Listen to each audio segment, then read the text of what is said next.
Hello, gamers from around the world. This is Boxenberger, the video game enthusiast from Germany, and I would like to welcome you to today's episode of The World of Gaming, your number one podcast, where we discuss everything that the world of gaming has to offer, games, news, and technologies. And this week, the world of gaming has a lot to offer, and that's why I'm absolutely excited for today's show. And as always, I have my co-host right here next to me, Wandering Dutch. How are you doing, my man? I'll unmute myself first. Yeah, I'm doing great. It's for any sports fans out there. It's transfer deadline day for football today, so keeping a keen eye on that to see what's in and out. But no, awesome. Sweet. I was thinking about gaming earlier, but I've just ended up crashing on the couch and watching Sky Sports News all day. So Can't blame you. So good to have you on. And today we have actually two special guests. Infinite Umbra was actually scheduled for today, so I would like to welcome him first. Infinite, how you doing, my man? Glad to have you on here. Oh, I'm good. Thank you for having me. I appreciate it. Today's news was so big. I definitely understood that it needed a little bit more, than just myself. Yeah. I was going to come in here and be unclassy, so it's perfect. You brought Luke in to class it up a bit. Don't go that far. We shall see, man. I'm excited to have you on. We have some exciting topics, some spicy topics to talk about, and that's why I'm really glad to have you on. And we have also Luke, who just contacted me like an hour ago, asking if he can join, he wants to join, and I said, of course, you're always welcome here. I've had you on before. Here after the Xbox showcase, but today we have you because you're actually a lawyer. You work in the UK, and you have been dealing with the CMA and mergers and acquisitions similar like ABK. So, man, it's exciting to have you on and to get your insight and on everything that dropped today. So, welcome. How you doing, man? Yeah, I'm very well, thank you. Yeah, I think if there was ever a good chance for me to intermingle what I do for a living with, my hobby, it was on this topic because it's really interesting, and if I could bring some knowledge to it, I think that's cool. That's a bit of a different perspective. And as I say, I am a corporate M&A / investment funds lawyer by day, I guess. And I've done quite a lot of competition stuff relating to CMA, EU, offshore stuff. So I do have experience. I've gone, I've helped with stuff exactly like this merger review from the CMA. So yeah, it's that's big news from today. But also, there's been so many great topics, I guess, over the last week or so. Like, there's so much to talk about. I'm really looking forward to it. Absolutely, it is. It's outside of the obvious big news of the day, the big topic of the day. We have a couple of other interesting stuff to talk about. Halo Infinite just updated their roadmap. We're gonna discuss that, of course. God of War previews are out from Game Informer. We have the cover story there. Xbox announced a new showcase in Tokyo. We will have a little discussion about Sony and their price increase and the value that they offer over there, because we didn't have a show last week, unfortunately. And we have the rumor of a Nintendo showcase and so many other things to talk about. So it's going to be a fire show today. And so I can't wait to get into everything. But I also want to say a big welcome to everyone in chat. I already see all the familiar names, a lot of unfamiliar names as well, and it's great to see this fantastic community coming in here every Thursday and discussing everything that happened in gaming. So a big shout out to you guys, and of course also a big shout out to everyone who listens after the fact, either on YouTube or on podcast services around the globe, on Spotify, Apple Podcasts, Google Podcasts. We are everywhere. The world of gaming is everywhere, and I appreciate you being here. So, guys, but with no further ado, I want to start the show, as always, with the talk about the games of the week.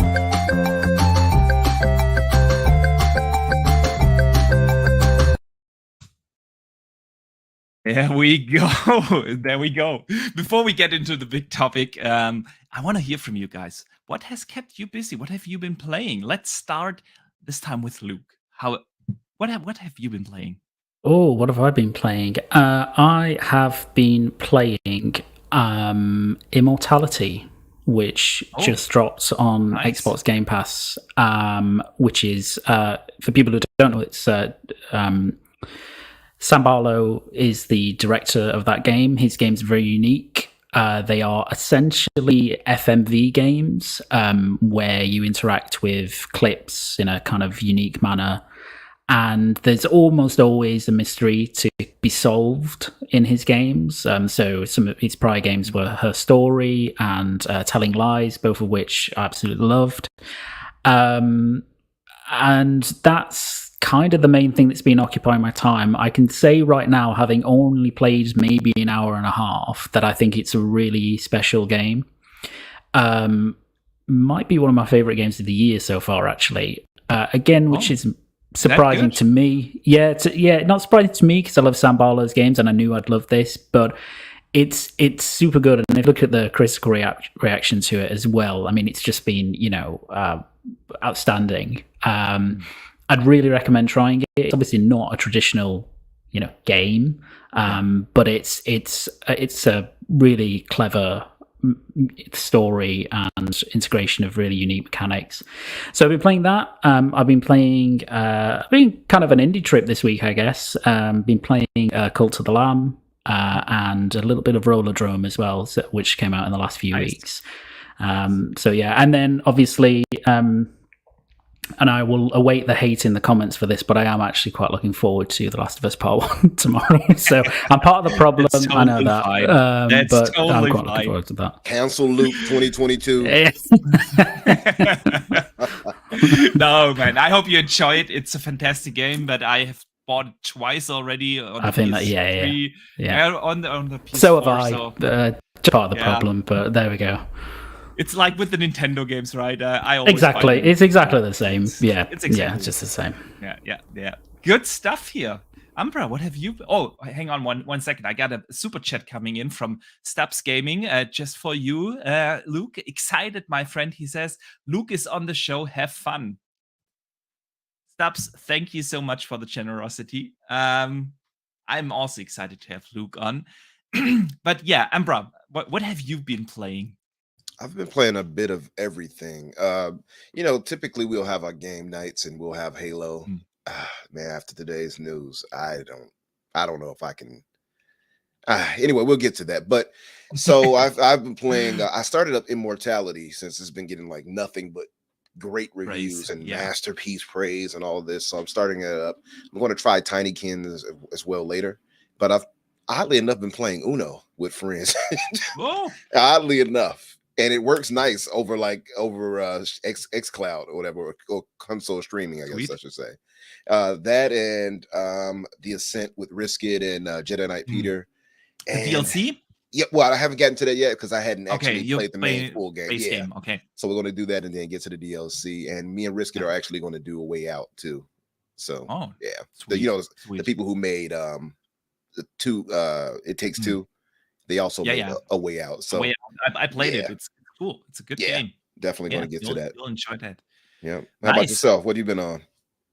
I'll get to that in a second. I want to first know, of course, from Dutch, and I want to know from people in chat, what have you been playing? Type it in the chat. I want to see what the community is up to. Dutch, what have you been playing? A bit of a mixed bag, to be honest. Other than the usual dropping into FIFA. I've also been on Battlefield 2042 now. The new map is out, right? Yeah, it's a new map, and of course, I left it. Literally, when it came out, it was in such a sorry state that I didn't bother playing it. So I've left it a substantial amount of time. Now it's apparently pretty decent. Now I've seen some good things from the community there to say that it's actually probably the shape it should have launched in. So I jumped back in. It is very decent. It's what you expect from a Battlefield, so it's good. Good day. Got it cheap. as well at the time, so didn't waste any money on it really. So that's good. What else have I been playing? Back 4 Blood I eventually finished. As my mate wanted to run through the game, and I never, again, another game I started when it came out.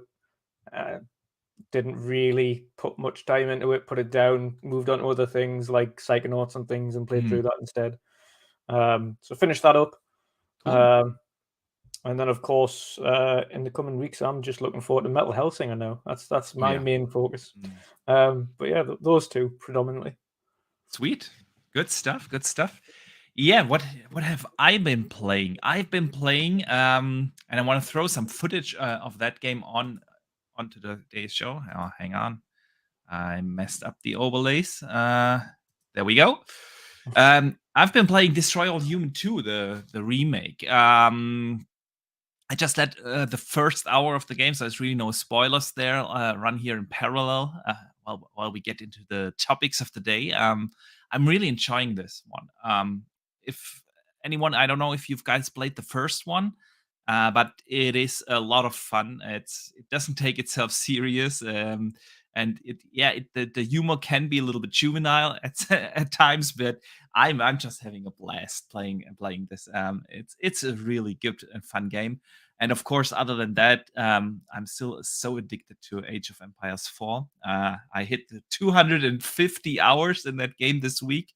I was like struggling lately. I don't know. I lost like 10 ranked matches in a row or so.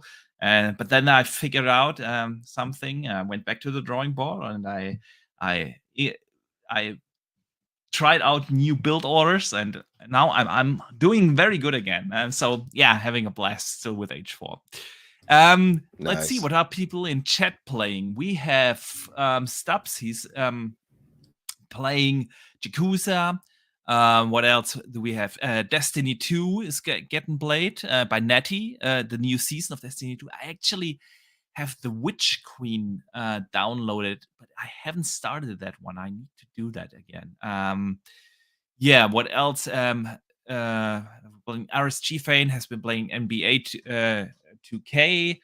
Always good. What else? Paul has been playing Forza, Halo, and Battlefield, and Walking Dead. Man, you're busy, man. You are a busy man. What else? Richard is also playing now. Damn it! Now I lost the chat. Yakuza 0. So good stuff here. The community here also has some awesome games. Sharp Cyclone is playing Batman Arkham Asylum. Love that game. Absolutely. The Hago is playing World of Warcraft Classic Patch. Oh, I haven't heard that in a while. So good stuff here. The community is on fire as always. So, gentlemen, let's get right into the topic of the topics, plural, of the day. And let's get into the news.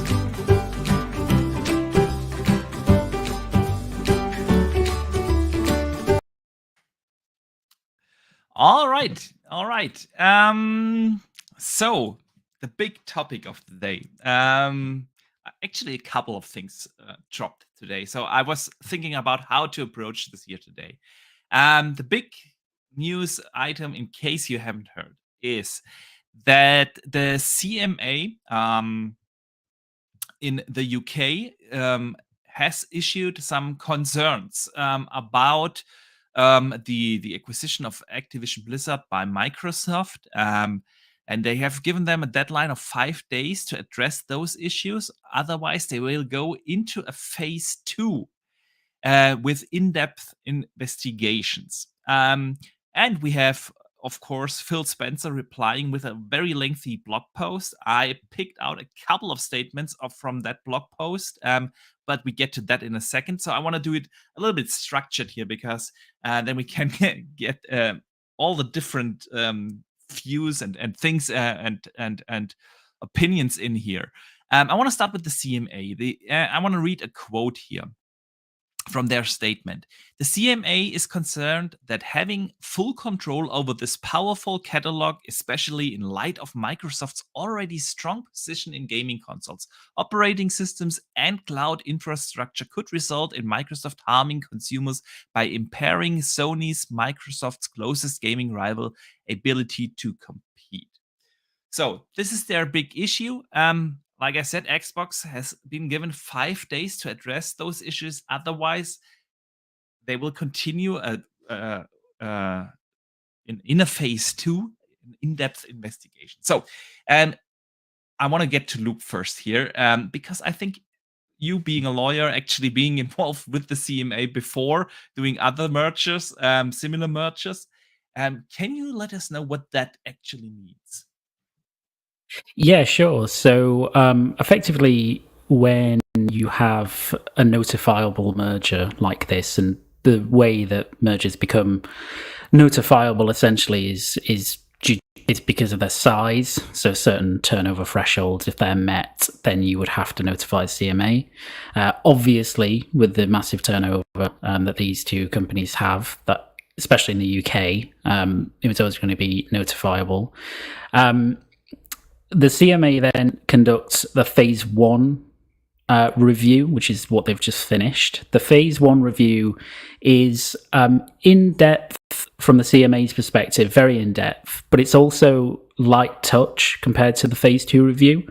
So what they're looking for in a phase 1 review is essentially a really low threshold of, does this merger potentially create a substantial lessening of competition? That's precisely what they're looking for. And they will conduct a pretty extensive review of documents. I think their statement mentioned they looked through over 1,000 documents, for example, that were given by Microsoft, Activision, etc. If they think that kind of threshold is hit, which clearly they do here, then it triggers this kind of potential phase 2 review.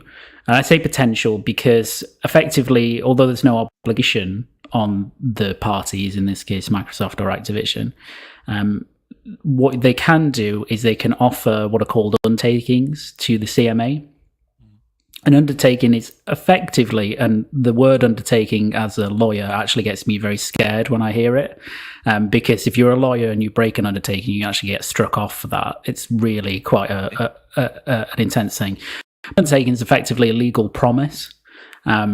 It's a promise to do or to not do something. So Microsoft and Activision could give undertakings to the CMA, and that's what the CMA have said, that the parties might consider doing this in the next 5 days. And they could give undertakings that essentially are designed to allay the fears of the CMA, so the CMA approve the merger, effectively. If they didn't, and if the CMA didn't like the undertakings that were being promised, then it goes to this phase 2 review. A phase 2 review is like a phase 1 review, but it takes a heck of a lot longer. It's typically about 20 to 25 weeks that takes. It is extremely in-depth. It builds upon the review and the analysis that the CMA have done in part 1, in phase 1, but they will reach out to more interested parties. They'll ask for more documentation. And at the end of that, they will make a decision. And that decision might be to say, no, we don't, we're not going to allow the merger. It might be to offer their own conditions, to say, we will allow the merger if you do X, Y, or Z.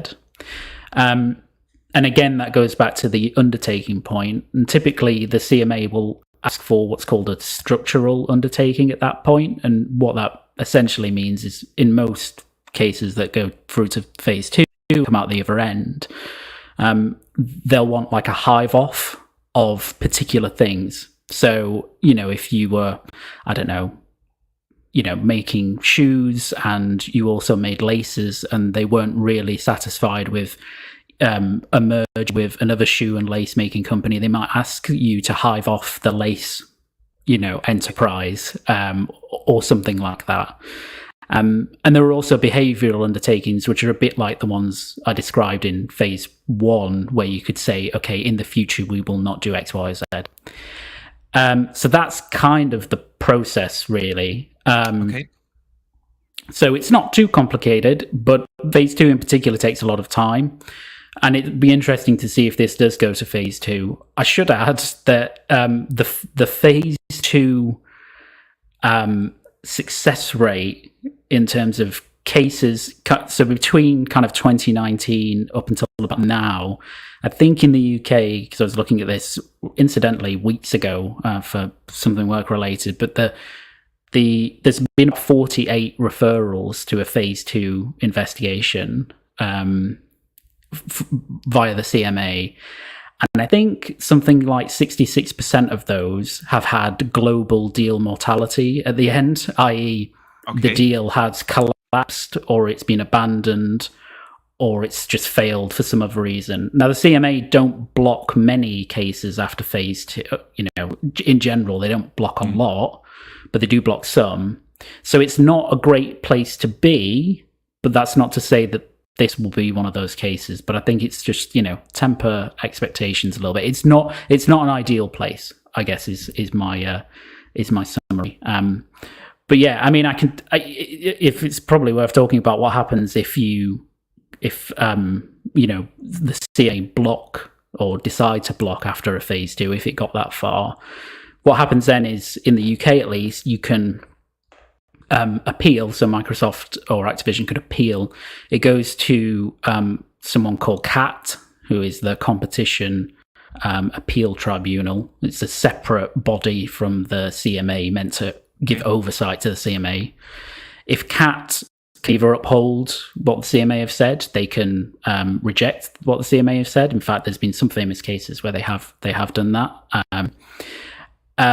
If CAT upheld what the CMA have said, upheld the blockage, then you can only actually go to court in the UK, like an actual court, if you have an issue with a process of law, not substantive fact. So if the CMA said we don't like the deal because we think we've applied competition principles and we think that it's anti-competitive for whatever reason, and CAT agreed, that's effectively the end of the line.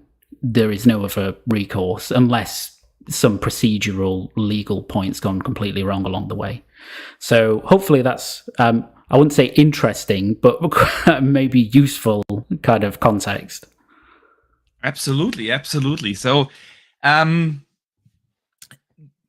what you just explained, I think it is obvious that Microsoft kind of wants to avoid going into phase 2, not just because it's going to take them a long extra time, like you said, around about 20-25 weeks. That would put them like, I don't know, February, March next year, somewhere around that time. Yeah. For the approval, of course, but also the more in-depth investigation and the chances that you described. It's a really interesting thing. So, yeah, Microsoft has 5 days now. What is it that they have to do now in those 5 days in order to address those concerns from the CMA? Well, that's a $1 million question. That's what Microsoft lawyers will be and Activision lawyers will be looking at and thinking about. I mean, if you look at the CMA statement, they actually highlighted 2 specific things they were concerned about. So when the CMA are looking at if there's a potential for a substantial lessening of competition, they're looking for these things that they call theories of harm. And they're effectively things that they think could harm rivalries in a particular sector that ultimately would result in a bad end result for consumers, effectively. And the theories of harm that they identified were effectively Microsoft withholding or degrading the content of Activision. In particular, they highlighted Call of Duty because, of course, they did. From blocking it from other consoles or other subscription services. So that was one. And then the second one was kind of Microsoft using the Activision Blizzard catalog and its ecosystem to what they called foreclosing rivals in the cloud streaming space. Yeah. So what the CMA are looking for, really what they will be looking for, is something that can allay their fears in both of those things. So the first one is actually pretty easy, I imagine, if you're Microsoft, because if you truly are committed to making Call of Duty multi-platform, you could just give an undertaking and say, you know, we in the future we will make sure that Call of Duty games that are developed, are released for different platforms. I mean, they've publicly committed to that. A public commitment means nothing to the CMA because it's not binding, but an undertaking is. The second one's a lot trickier, and I genuinely don't know what Microsoft and Activision lawyers, and obviously Microsoft and Activision themselves, what they will try and do to allay that. It might be that, you know, I think if you look at it, like, the most realistic timetable for this being approved generally was going to be 2023 anyway. So it might be that Microsoft are quite happy to step back and go, you know what, we'll just take the brunt. We'll let them do a phase 2, and then they can come to us and see what they suggest, and we can go from there. It's a bit risky doing that, but it's not an ideal position either way. So they will suggest something. I'm sure they will, but I don't know on that second point, on that second theory of harm, what will be the thing that they kind of want to give to the CMA to get them to approve the deal. Gotcha. Interesting, man. It's really interesting to hear that, because, like, I think everyone else here on the panel and everyone in chat looks at this, of course, from the standpoint of a fan, and a fan of gaming, and fan of Microsoft, whatever. But you have actual real good insight here. So I want to briefly first read a super chat that comes in from a fan of yours, man. DMG sends in a super chat and says, "I love you, Luke." I didn't pay him for that, by the way. It was totally unprompted. I thought you bring your own fan club here to the show, so which is awesome. Which is awesome, by the way.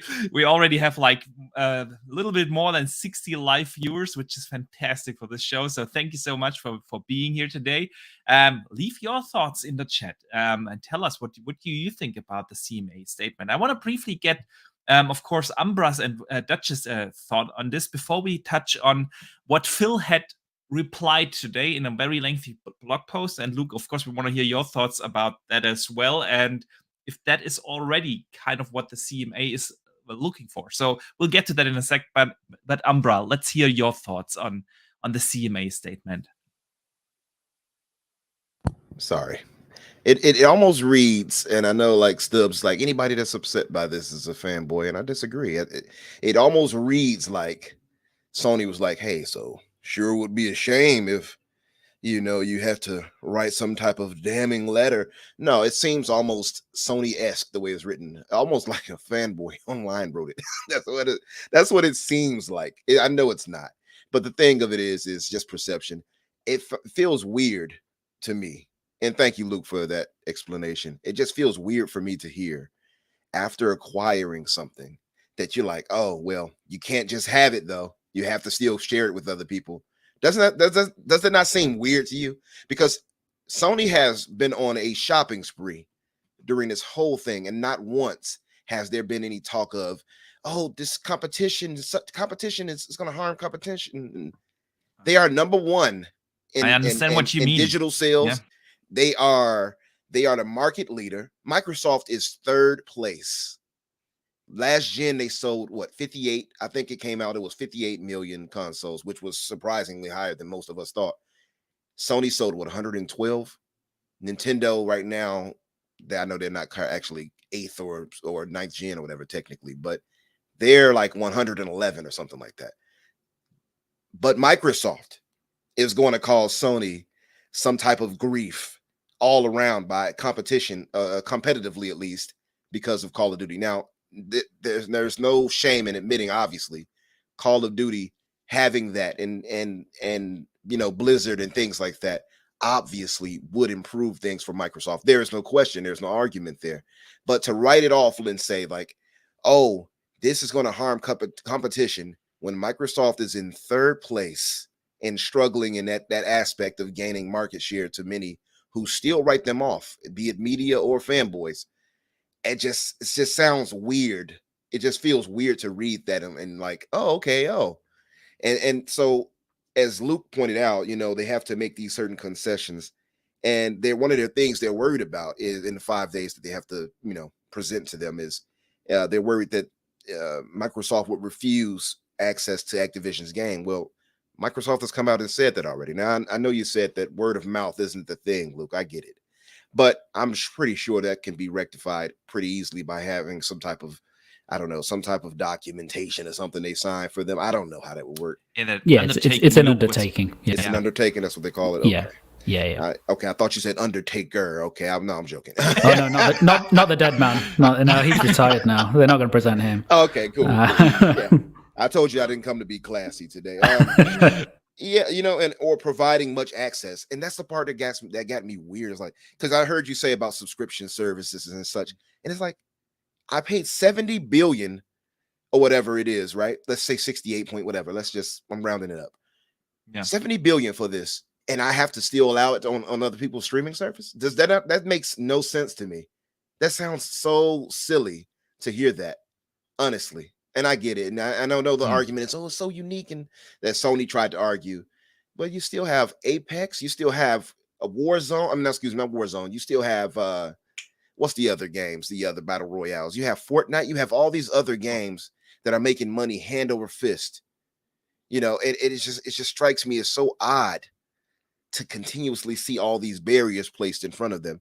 Now, to address what Stubbs said, he said it's a fanboy argument. I don't, I'm sure there are plenty that are arguing from a fanboy perspective, and for me as a primary Xbox gamer, I have a PS5, so I'm also a consumer there. But the thing is it further delays what we know should be taking place, and because of that, it feels to me like Microsoft is just behind on getting other things taken care of.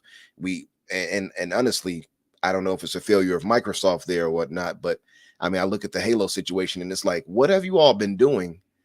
Maybe this ABK situation has hindered you in other ways, that you all are not seeing all these issues in other parts of the company. I think that's a good point, because you touched on that earlier. Sony has been on a shopping spree lately. In the last 18 months or so, they have acquired I want to say almost 9 10 or 10 studios. something like that. 10 studios now. Of course, not everyone is on the same level like Bungie, but there have been a lot of acquisitions, and they are growing their part of the business. That's a fair point you got there, yeah. Yeah, I don't know. I hear, I hear Microsoft. It seems like there's always the nice guy approach to attack that they try to go with. Microsoft, nobody thinks you're nice, and that's the thing that I always hear. Like, oh, well, we're doing all of this. You're not fooling anyone. They still see you as this mega evil corporation. It's just not changing. So I don't even see why they do that, honestly. Listen, I know that lawyers got it on lock, and I understand that. I'm pretty sure they're going to handle this. It just seems annoying to keep hearing certain things come up like that, like, oh, it'll hinder competition for poor Sony, poor market leader, billion, multi-billion corporation Sony, who has the best masterpieces that we're always reminded of. And even when they bring out a remaster, or remake, as they tell us, and it values it a 70, we still have to give it 100. That makes no sense to me to hear that. It just, I don't know. It seems like some type of, I don't know, alternate facts, as they would say, alternative facts. I don't know. I honestly don't know. I don't know enough of this, Luke. I'll refer to you, brother, but I'll rant in ridiculous ways and allow you to correct me. I don't know. It just seems odd to hear, especially just with Microsoft being in third place. It really does. I know what you mean. It's like last week when we had the discussion about the console price increase, also the price increase of the game price increase came up, and so on.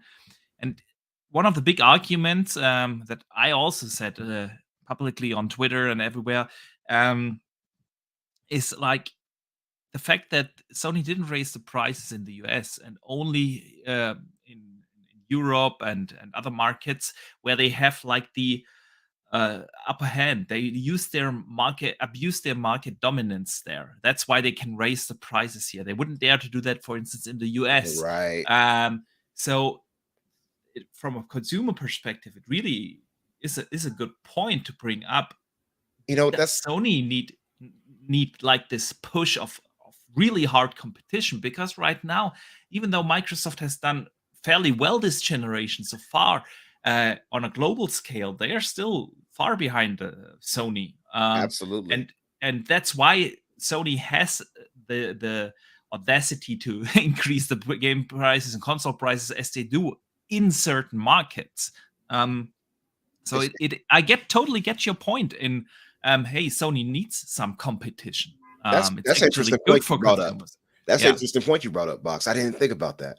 Sony just raised the prices across the board in most countries, or most other places outside of the US, right? Big markets, rather. UK, Australia, so on and so forth. Japan, surprisingly, Japan. That's interesting. They talk about anti-competitiveness here, but Sony themselves are raising the price on their consoles. Sony themselves are not putting into what cloud streaming and such that Microsoft is. So Microsoft now has to be punished because Sony didn't foresee subscription services being a viable thing. They got into it too late.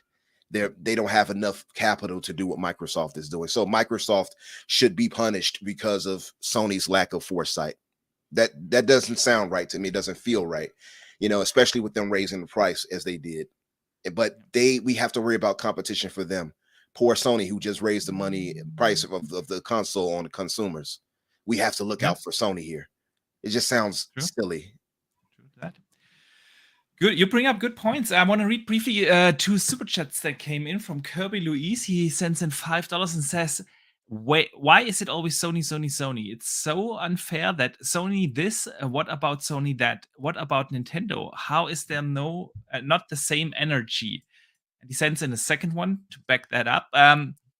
If you think it's unfair to have Microsoft use their larger wallet against Sony, well, it's a similar purchase power ratio with Sony towards Nintendo. It's a good point. Why are we always just discussing Sony as the competitor? Why is Nintendo never mentioned? I do have my theories. Like Sony is like really actively competing against Microsoft. Nintendo kind of feels like they are in their own bubble. They play by their own rules. Like, for instance, if you look at games, game prices, they never drop with Sony, with Nintendo, never. Which other company in the gaming market can do stuff like that? So it kind of feels to me like they are living in their own bubble, and that's why they're not actively pro or against this deal, especially since it's not affecting their core business. Luke, you wanted to say something as well. Yeah, no, I think that's. I mean, I think the Nintendo point's pretty accurate. The CMA even refer to Nintendo basically.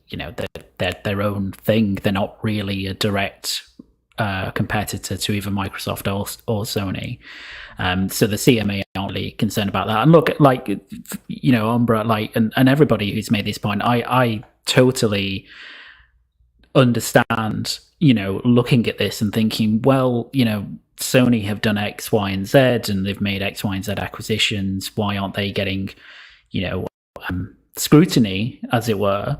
And there is an explanation for that, and it's somewhat multifaceted. I mean, in terms of acquisitions, the reason Sony aren't getting scrutinized for their acquisitions is because the acquisitions they're making are pretty small, relatively. Yes, they've made a lot of them, but at least in terms of the CMA, these aren't notifiable because the revenue of some of these companies that they're buying is really low, right? So the CMA don't even have any authority, nor probably do most other competition authorities in the world, to say anything about that. It's just the market being the market in that case. Yeah. So, the reason this deal gets so much scrutiny is because of its size, and its size relative to the impact it could make on the industry. And, I guess in terms of raising prices like Sony have done and everything like that, yes, they are the market leader. in traditional methodology. I think most people would agree that. But again, competition authorities generally get most of their power through merger review. That's where they get to kind of really flex what they can do in terms of review and blockage or anything like that. They can investigate and do investigate things like abuses of a dominant position in the market, but the kind of things that Sony are doing are not those things. If they're increasing the price of a PS5 by £30 in the UK, yeah, that sucks, and nobody should defend that. But ultimately, if a competition authority looked at that, they'd just say, well, there's like there's all these other devices you could buy, there's all these other games you could buy, you don't have to buy a PlayStation 5. If PlayStation 5 was the only console in the market, and then it increased its price by £100, that's where those investigations take place. And the CMA would review things like, price fixing or price gouging or, cartel stuff. That's the kind of stuff they do. If two pharmaceutical companies work together to, fix the price of a particular drug, that's the sort of thing to investigate. That's not to say that, those things that people have mentioned don't suck, because they do. Nobody wants to pay more for a console or anything like that. And I think, look, I'm of the perspective that I want this deal to go through. Why wouldn't I? Because I think it does benefit consumers in the end. It certainly benefits me if I wake up one day and in Game Pass I've got all the Activision stuff there, all the Blizzard stuff, and the future stuff is coming. Like, why wouldn't I want that? But I just think, people need to get away from the notion of how come Microsoft is scrutinized because they're only third in revenue, or when Sony do this, or blah blah blah. Because the CMA or any competition authority, generally they don't care how much revenue the companies make, apart from for notification purposes, for actually triggering a review. They don't care about the general market as it operates. They just care about particular mergers, if they're notifiable, and then if they think that they could lead to some competition issues down the line. So when they're reviewing these things, it's a very holistic, long-term, theoretical analysis that they're undertaking. They're thinking, could these things come back? They don't know that, because of course they don't. How would they? But could these things be bad for consumers? There is a world where Activision Blizzard being acquired by Microsoft could be bad for certain consumers. Is that likely? I don't think it's very likely at all. But that's why this analysis has been undertaken. But yeah, maybe that's helpful somewhat. And I'm not trying to diminish any points that anybody's raised. I just trying to say what the CMA are thinking and why certain behaviours of other companies aren't investigated, because the CMA and other competition authorities don't care about those things, really.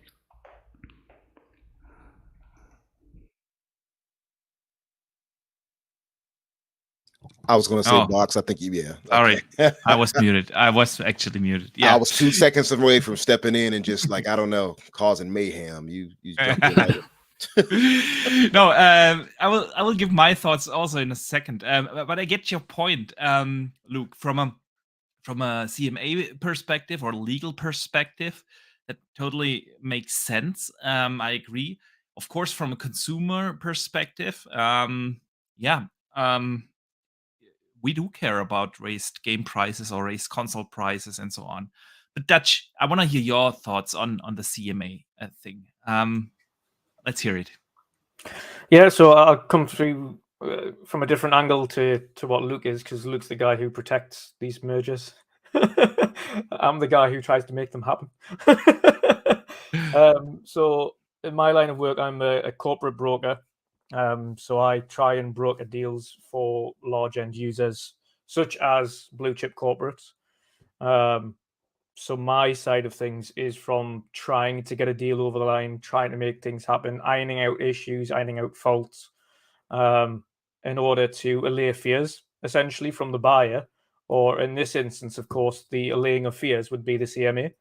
The CMA, ultimately, they're not the buyers, they're not the sellers on either front, but what they are doing is scrutinizing the deal. Essentially, on this rule, this would be the people that are essentially buying this particular product.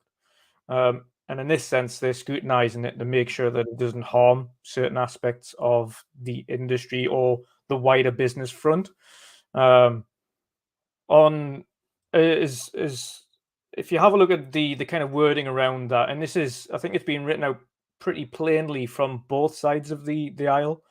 The CMA, among many other competition authorities across the board, have never had to take part in a merger within not just the tech industry, because there's many happened in the tech industry of this size, of lesser size, but of large quantities regardless. They've never had to deal with a merger of this magnitude within the gaming sector. Not only do they not have the knowledge of the gaming sector to that degree, but it's not something they've had to think about in prior years, because of course the gaming sector was kind of like the ugly stepchild, should we say, previously. It was one that a lot of people didn't take seriously. And now with the gaming sector as a whole being the largest media platform essentially in the world, it is much larger than music, substantially larger than movies. It is essentially the largest kind of influx of cash you're going to get in any form of entertainment. So when they're looking at this from a competition authority, they need a greater understanding top to bottom. They don't understand the market. They don't understand what might or might not damage the sector or the competition. Essentially what they're needing to do, and this is what the CMA is really alluding to by pushing to go on to that second stage there, is not only just to allay their fears, but to get a greater understanding of what is going on in the gaming sector, what's happening with the competition, what could or could not harm the competition, an actual greater understanding of the market in the first place. Like they'll probably might have heard of Tencent, might have heard of the Embracer Group, they might have heard of Ubisoft and EA Sports, because EA Sports have been in the news lots of times over the years for many different reasons. Of course, loot box has been one of the predominant main ones, which have been in court for a substantial amount of times now. But so they'll have this outlier of certain things within gaming sector, but their overall knowledge on the sector itself will be pretty thin on the ground, specifically for people who deal with mergers. So I think their predominant and main focus over the months to come, whilst this deal goes through its closing procedures, won't only just affect what happens with this particular deal, but other future large mergers within not only the tech sector, but the gaming sector specifically. Tech sector is a really easy one to do, because essentially on the tech sector, as you've seen with the NVIDIA and the chip block, that was essentially you would have essentially full control over the chips worldwide. That is an absolute no-go. That's not happening. And that is much easier thing to say how many chips are these guys making? What part of the market do they cover? All right, it's about 80-odd%. Right, okay, that's not happening. That is a mass ownership of chip production. We can't let that go through. That's understandable. When you're coming at it from a different angle and you're having a look at the overall package that this essentially is doing for the market, of course, rightfully so, one of the key concerns for them being relatively novice to the gaming sector to a certain degree will be, okay, everyone's heard of Call of Duty. We've had concerns from competitors that they're worried Call of Duty will not be on their platform should this deal close. So one of the issues we've got is that this might damage the other platforms if Call of Duty is to be removed from their platforms. Which is one of the outliers. It's one of the things that they've stood out for there. And they've said since day one, and Luke rightfully said they can offer these assurances in legal bindings, essentially, to say if we have to abide by these terms, and if we don't, then essentially, like Luke said, potentially be struck off or have severe penalties for it. I don't see a world in which Microsoft will not go to them and say, listen, if you want a legal binding assurance that we're going to keep Call of Duty multiplat, we'll do that. Because I don't think Call of Duty to them is a concern. Yes, it makes a lot of money, but that's going to make a lot of money whether it's on what platform, 2 platforms, or every platform. and they mentioned Minecraft as a massive outlier because Minecraft is one of the largest incomings of cash that Microsoft has to date and still is. It's a significant financial powerhouse, and that is on every platform. Even it's funny you mentioned that. Even in Phil's blog post, and we get to that blog post in a second, he mentioned specifically Minecraft, where they kept it on all platforms and they supported and even new titles like Dungeons equally on all platforms. Yeah. So that's an outlier, and again, it's one of the ones where they can say, "Listen, we know how big this is," because Minecraft was as big when that launched. It was already on all platforms. Not only was it all on all platforms, we've increased the places that you can play Minecraft now. So it's in more places than it's ever been, and you have new games for that series on all platforms. And I think that's the way that they're looking at the Call of Duty specifically. They're saying, listen, we don't our aim isn't to block Call of Duty. Everyone can have Call of Duty. Like, we're going to keep that to essentially multiplat. That's going to remain multiplat going forward. I think Sony's only real concern isn't now that it will be multiplat. I think their main concern specifically will be the fact that in the coming years with Call of Duty, they will no longer have the ability to market that game themselves, which is where they will see as the loss of absolutely income. It will be attached, of course, to the Xbox brand. And that's the thing that they'll class as the loss of money in the.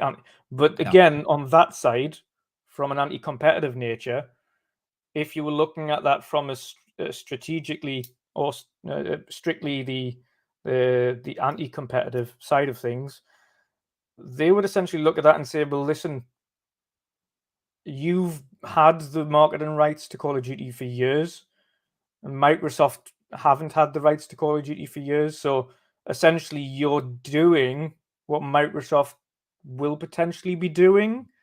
So you can't, on one hand, you can't say we don't like that, but also continue to do it yourselves. It's one of them kind of whataboutisms that I don't think the CMA will get into. I mean, to Umbra mentioned that earlier. Stuff like that really sounds weird, considering that when you buy that company, you're paying the paychecks of all the developers. So you're going to have the marketing rights. I think Sony's major concern isn't. I don't think it's keeping the game there, because I think they know Microsoft will keep the game on the platform.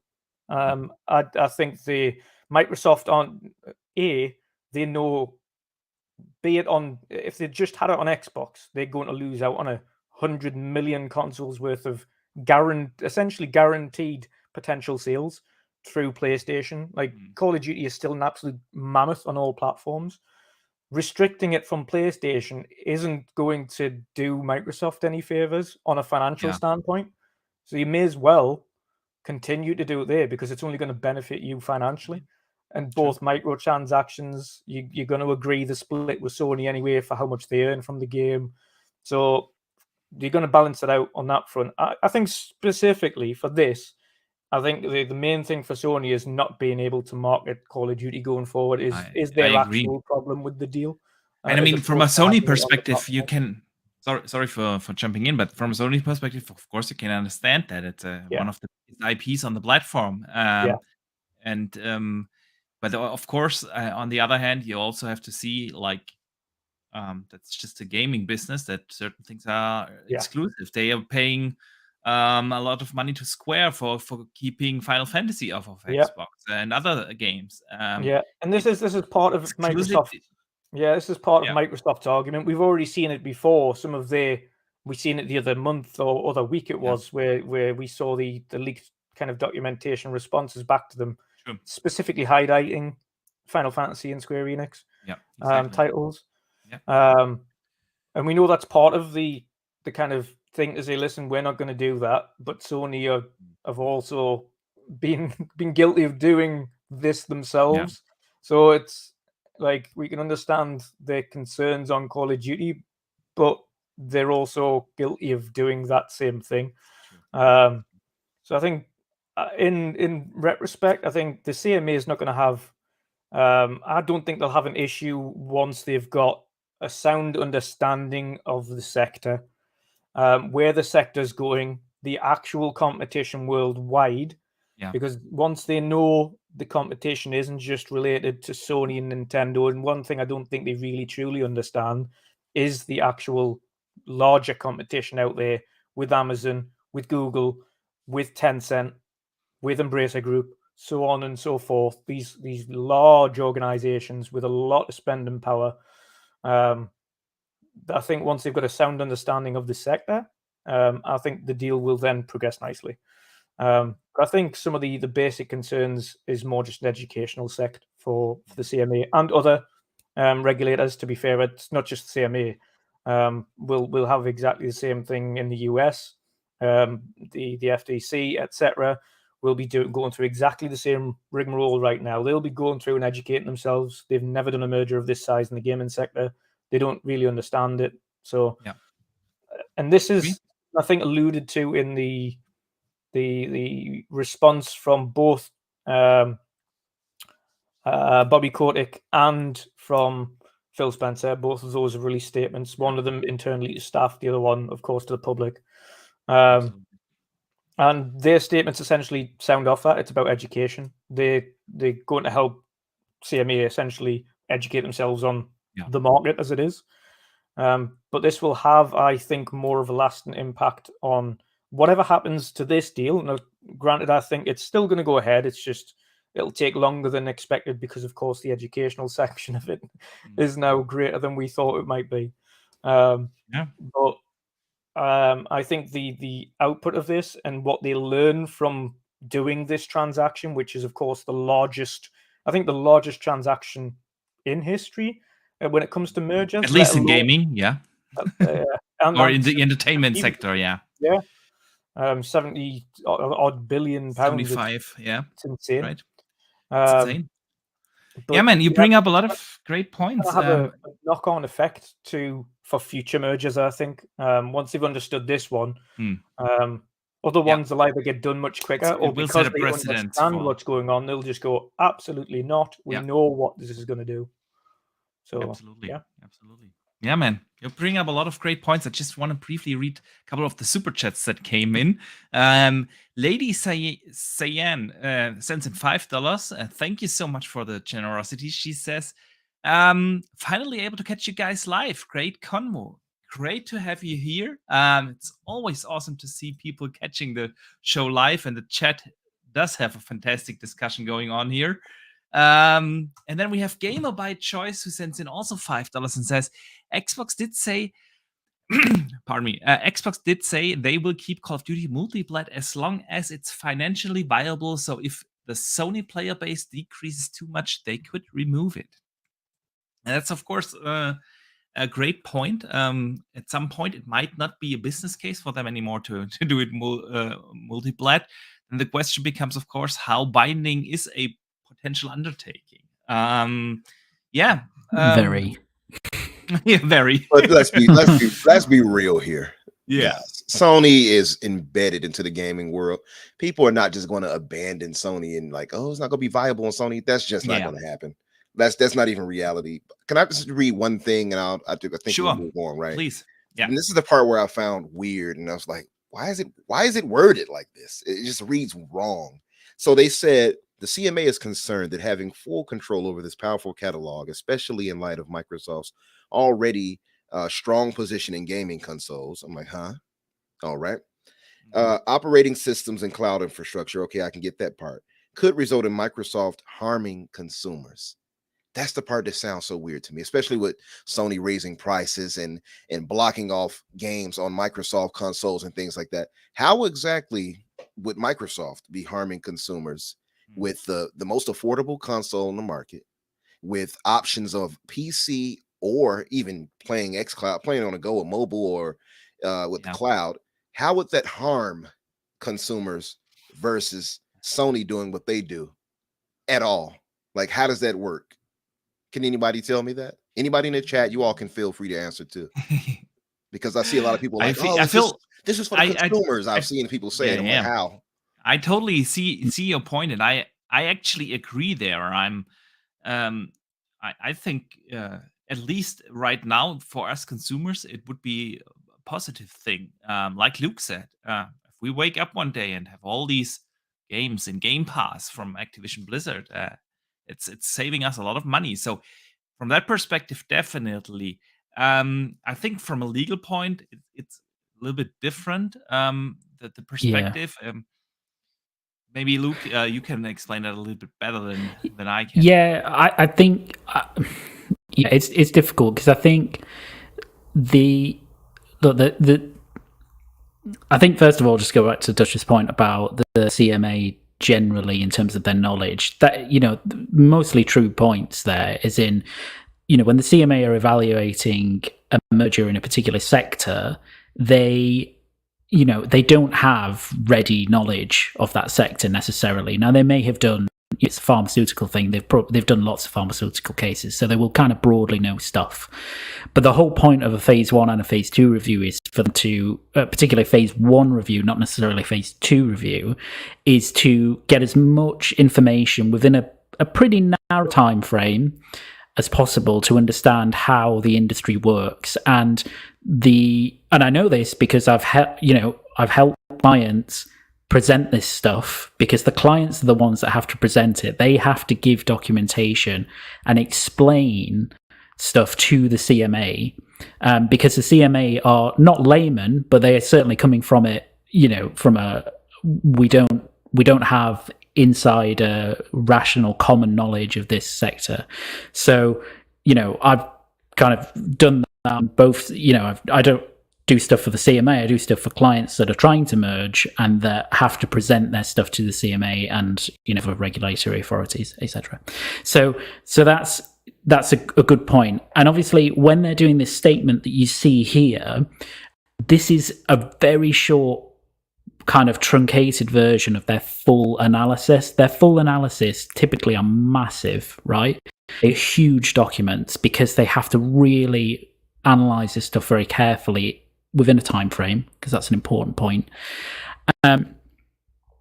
And on your point, Umbra, I think when we look at that paragraph in particular, kind of knowing the gaming industry or looking at it from a kind of common sense perspective, we're like, well, why would that cause any issue? If it benefits us, but just try and remember that this is all within a legal framework. So in phase 1, what are the CMA trying to do? Well, they're trying to see if there is a possibility, if there's a realistic possibility that the merger would result in a substantial lessening of competition. Now, the CMA can't go on the word necessarily of Microsoft or anybody, so they have to say, what if Microsoft turned around with, Activision Blizzard's entire gaming catalogue and went, all of these games are now exclusive to Xbox, you can only buy them on Xbox, so you can't get them anywhere else. Is that a realistic possibility of a substantial lessening of competition? Well, yeah, it is, because in that scenario, that would be a substantial lessening of competition, especially with the Call of Duty in particular, given how strong an influence it wields over the gaming industry, etc., etc. So that's why that paragraph is written in that way, because the CMA are saying, well, we're concerned about that. What you would probably find, and I assume, although I don't know, because I don't know what the CMA are thinking in terms of going forward, but when they get into phase 2, the threshold is much higher, because to block something, they have to say, is it likely that the merger will result in a substantial lessening competition? Now, it's only a small change of words, but it's actually very important in terms of the bar that the CMA have to try and analyze and get to block something. So when they, if they went through and then looked at phase 2 and looked, over the course of 4 to 5, 6 months, they would actually say, well, we've got these potential undertakings from Microsoft about their games. If Activision Blizzard become part of them, we've looked more into this, blah, blah, blah. Do we think it's actually realistic likely, given all of that there is a competition issue here? And the answer, I would imagine, although again, there's no guarantees, would be no, it's not likely, but that's why I think there's this kind of dissonance that we all have when we read the statement and we think about it from a gamer perspective, because obviously, apart from me, we're not lawyers, right? Nobody's looking at this. There's very few people looking at it from a legal framework perspective, but that's the reason. Hopefully that makes sense. But that's kind of what's happening. Yeah, it absolutely makes sense. No, thank you so much for touching on that a little bit. I think, Umbra, that clarifies your question. But I totally understand your point, and I actually agree with you. Like, from a consumer perspective, like I said earlier, it kind of feels to me that Sony actually needs some competition. They they have started this generation like I haven't seen anything before, like raising the game prices, actually obviously lying to the consumers with a lot of stuff like cross-gen games and stuff. Now they raised console prices and so on. And why can they do it? Because they feel like they have a certain market dominance. And yeah, they are growing. They are growing significantly. They are buying a lot of studios, and that's okay. Microsoft wasn't able to do anything in the last year or last 9 months or so, ever since they announced in January their intent of acquiring Activision Blizzard. That actually stops them from growing in the same time frame. So, to me, as a gamer, as a fan of gaming, it kind of I would appreciate that deal going through. But I get that point. Why my perspective from a consumer might be different than from a legal perspective. So yeah, Microsoft actually had a lot to say on that, especially Phil Spencer. He actually just like 30 minutes after the CMA put out their statement, he posted on the official Microsoft blog, a very lengthy blog. I highly recommend to read through that. It's a long thing. I took out a couple of quotes from that, and I want to discuss with you that because it kind of looks to me like this explains a little bit what Microsoft is actually trying to do with ABK and what they intend to do after ABK and why they buy it. So I'm just going to read a couple of quotes here. Phil Spencer wrote, "To reach the billions of players where they are, and no matter what device they play on, we need to embrace choice. We are expanding choice in two ways. Through the creation of Game Pass, which gives players a subscription option, and bringing more games to mobile platforms, including through our cloud gaming streaming technology. Subscription services like Game Pass make gaming more affordable and help players from all over the world find their next favorite game. Game Pass empowers developers to bring more games to more players, not fewer. We intend to make Activision Blizzard much loved library of games, including Overwatch, Diablo, and Call of Duty, available in Game Pass, and to grow those gaming communities by delivering even more value to the players. We hope to continue growing Game Pass, extending its appeal to mobile phones and any connected device. We are committed to make the same version of Call of Duty available on PlayStation on the same day the game launches elsewhere. We hope to continue growing Game Pass, extending its appeal to mobile phones and connected devices.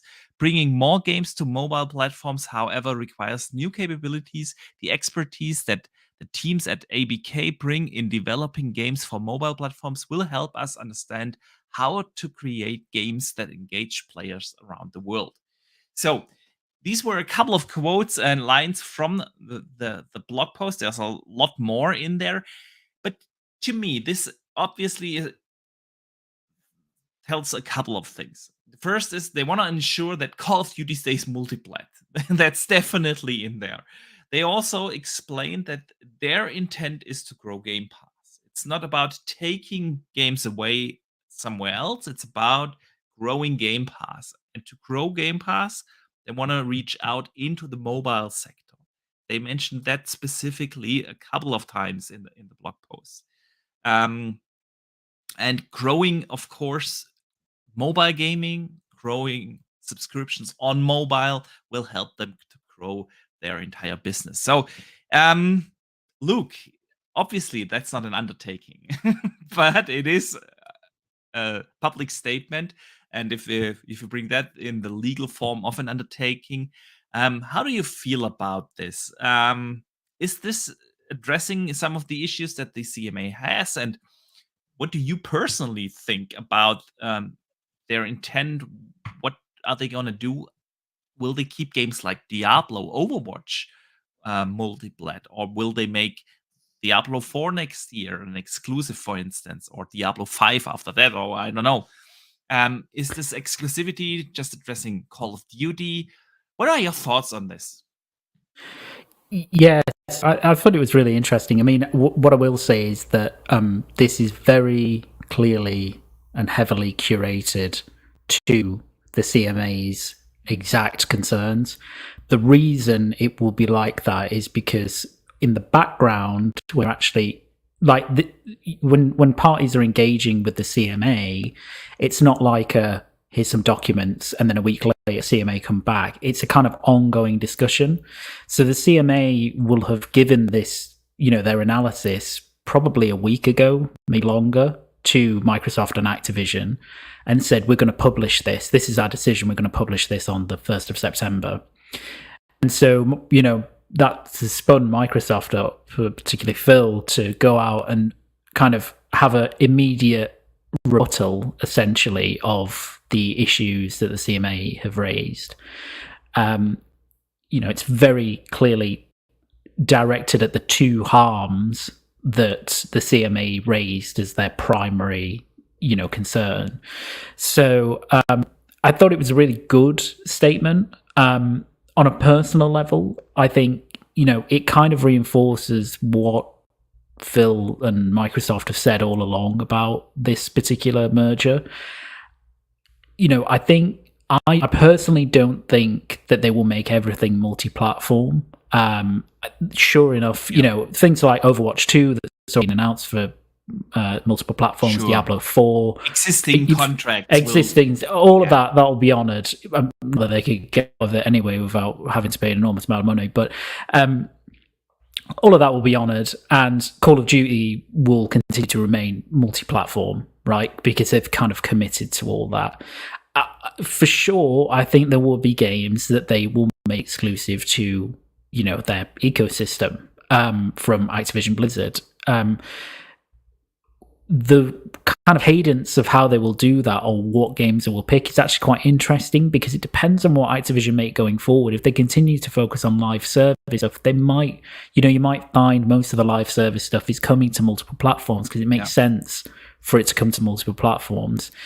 But I think it's really interesting, and I think one of the things in the statement that really stands out is that I think, Phil's really trying to say, okay, look, content will be on the Xbox ecosystem, but you can play this across devices that you already own, right? Yeah. Cloud, on phones, TV now, PC, everywhere, essentially. So there's not the kind of barrier to, even if something was, and this is the kind of subtext of that whole article, which is that even if titles aren't available on PlayStation or Switch or wherever, you can kind of access them very easily anyway. So I thought it was a good statement. That's really all they can do right now. I mean, obviously, as you say, it's a front-facing public statement, which is great. CMA don't give a toss about that, really. They want something in writing, that's been attested to by lawyers. But and they'll be able to formulate something around that if Microsoft want to go that route, and if Activision want to go that route. But yeah, I think it was a good statement. I think it was as good as they could have made, kind of reinforcing the point about that they think this is actually really good for consumers, and they're trying to bring players together rather than keep them apart. Yeah, I agree there. But there's Umbra, I agree. I want to hear your thoughts as well, man. That statement from Phil, or that blog post from Phil, is addressing, of course, the exclusivity Call of Duty issues, and I find it weird that he's always mentioning Call of Duty, no, not the other games. That is the one part that had where I ask myself, well, what's going to happen with the Diablo? If there are existing contracts, of course, for 4, what's going to happen with the Diablo 5? Or, I don't know, that Blizzard game, that survival game that they announced that they are working on. What is going to happen with those games? The other thing is, of course, their push to mobile. I know I've said this a couple of times before on other shows that from a console gamer perspective, you're not getting a lot from the ABK deal. It's Call of Duty, basically. That's all that Activision does. And Blizzard, well, they make a Diablo game like every 10 years or so. So it's really not that we get like dozens and dozens of games immediately. But the big move for Microsoft is in PC and, of course, on mobile with King. So what do you think about this blog post? Yeah, let's hear it.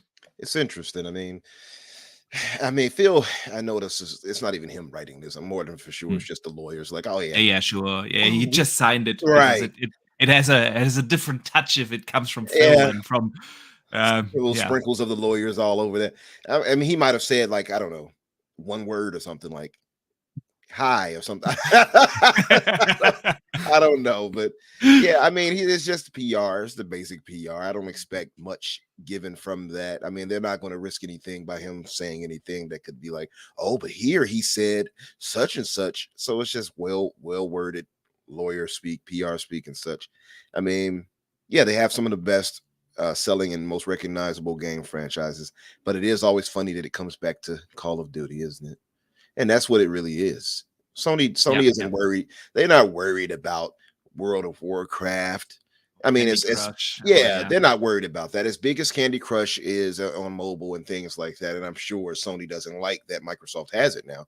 But as big as that is, and as big as WoW still is to a degree, I mean, it's diminished greatly from back in the times when it was at its peak. But as big as those are, it's much like Luke pointed out and Dutch pointed out, like you still have all these games that are multi-plat. They've already committed to that. They're not going to suddenly be like, oh, we tricked you and we're taking them off and it's not free to play or whatever. They're not going to do all of that. It's just not going to happen. So it's worded well because by the lawyers and PR team or whatever, but I mean, I didn't get much out of it except for them just saying the right things that needed to be said in light of this, the CMA coming out and giving their statements and such in tweets. I was surprised by the tweets they put out too. It almost seemed like they challenged Microsoft, like, hey, you got 5 days. But yeah, so I don't know. It's just well worded. You could really tell that Sony has been doing a lot of lobby work there. It's just what I immediately thought of is there is lobby work going on. I thought so too. And I think some people so specifically phrased. It's like you said it earlier. The phrasing it's not the fact that they see it like this, because we have seen it from other the FTC in the US. I can't recall the name of the Chinese regulatory that also has to approve it. The general concern obviously could be for a regulatory that has to check these deals. Is this gonna lead to a market dominance or a shift in the industry that is unhealthy for consumers? That's how the regulators look at it. The way how they phrase this is really like, it kind of feels like I've seen someone in chat say it. So sorry, I can't remember who it was, but I thought it was a great comment. It almost seems like Sony put the words into the mouth of the CMA, and I don't know whether that's true or not, but it from a consumer and a non-lawyer, sorry, Luke, I have to talk from a non-lawyer perspective here. I'm just a boring engineer here in the south of Germany, so it kind of felt like that some of the concerns were actually raised by Sony. Exactly. And it doesn't mean that this is necessarily a bad thing, because, well, that's what the job is of the CMA. If I understood Luke earlier correctly, they kind of have to ask the competitors, what are your issues with this deal when this deal goes through? And obviously the competitors won't say, hey, that's cool, our biggest competitor is growing their business. Obviously that's not gonna happen. But yeah, sorry, I'm ranting on here. No, Umbra, you were making a point. Yeah, you're good. No, and it's like he said, they're expanding player choice. And through Game Pass and mobile, or at least through cloud and mobile platforms. The thing is like, that's part of what I was saying before we moved to this part. It was like, how is that harming anyone else when they're giving so much choice and freedom, and of course affordability? when it comes to the Series S, even and playing it the way you want. Many people are still on PC. It's not like mind you, most PlayStation fans, one of the things they always told us about not having to get an Xbox is, I have a PC, I have a 3080 Ti, and all these other magical components they claim they had. So now how suddenly is this some detriment to them? It's not. It's just nonsense Sony is saying because they know it hurts their bottom line. Because truth be told, of course, common sense would tell you, Call of Duty launching into Game Pass, that's not going to spell, victory for Sony. Most with a brain or with a working brain are going to say, well, I'm going to subscribe to Game Pass. It just makes too much fiscal sense, right? But people were saying like, well, how do we know Microsoft won't pull a switcheroo? Well, Phil spoke on that too, and he said they're going to pursue a principled path. So they're not changing anything as far as what he said. They're going to hold true to that. And now that the scrutiny is on them, it would behoove them to stick to that. So I don't see them suddenly switching it up because, as we know, I'm not sure exactly how all the CMA situation works, but we know that with the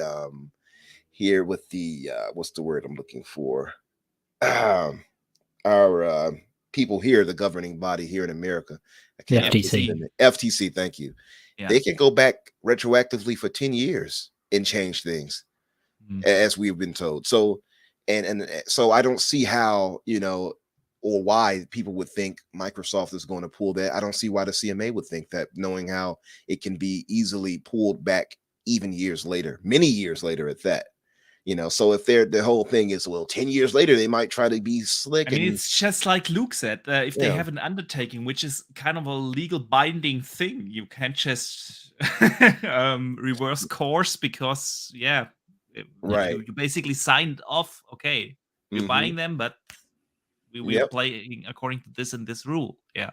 Exactly. And as Pyro said, he said, and we knew this. I mean, the main reason why it always comes back to Call of Duty is because for the last 5 or so years, Call of Duty has been a marketing lead on Sony, holding the top 2 spots. We saw that even last year. So that's exactly what it comes down to. We know it, and that's what Sony is so concerned for, because they know it's going to take away from their market lead in that way. So do you think?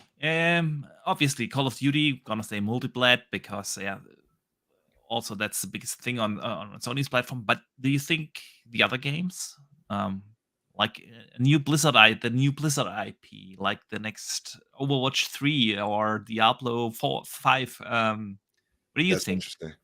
Diablo 5 will probably be so far out that it wouldn't matter, but it's true. But no, I think like Overwatch, I think will stay multi-plat. I don't see any reason for that. Any multiplayer faceted live service game, they're going to keep multi-plat. Call of Duty is not any different from that. They're going to keep it it wouldn't make any sense for them not to.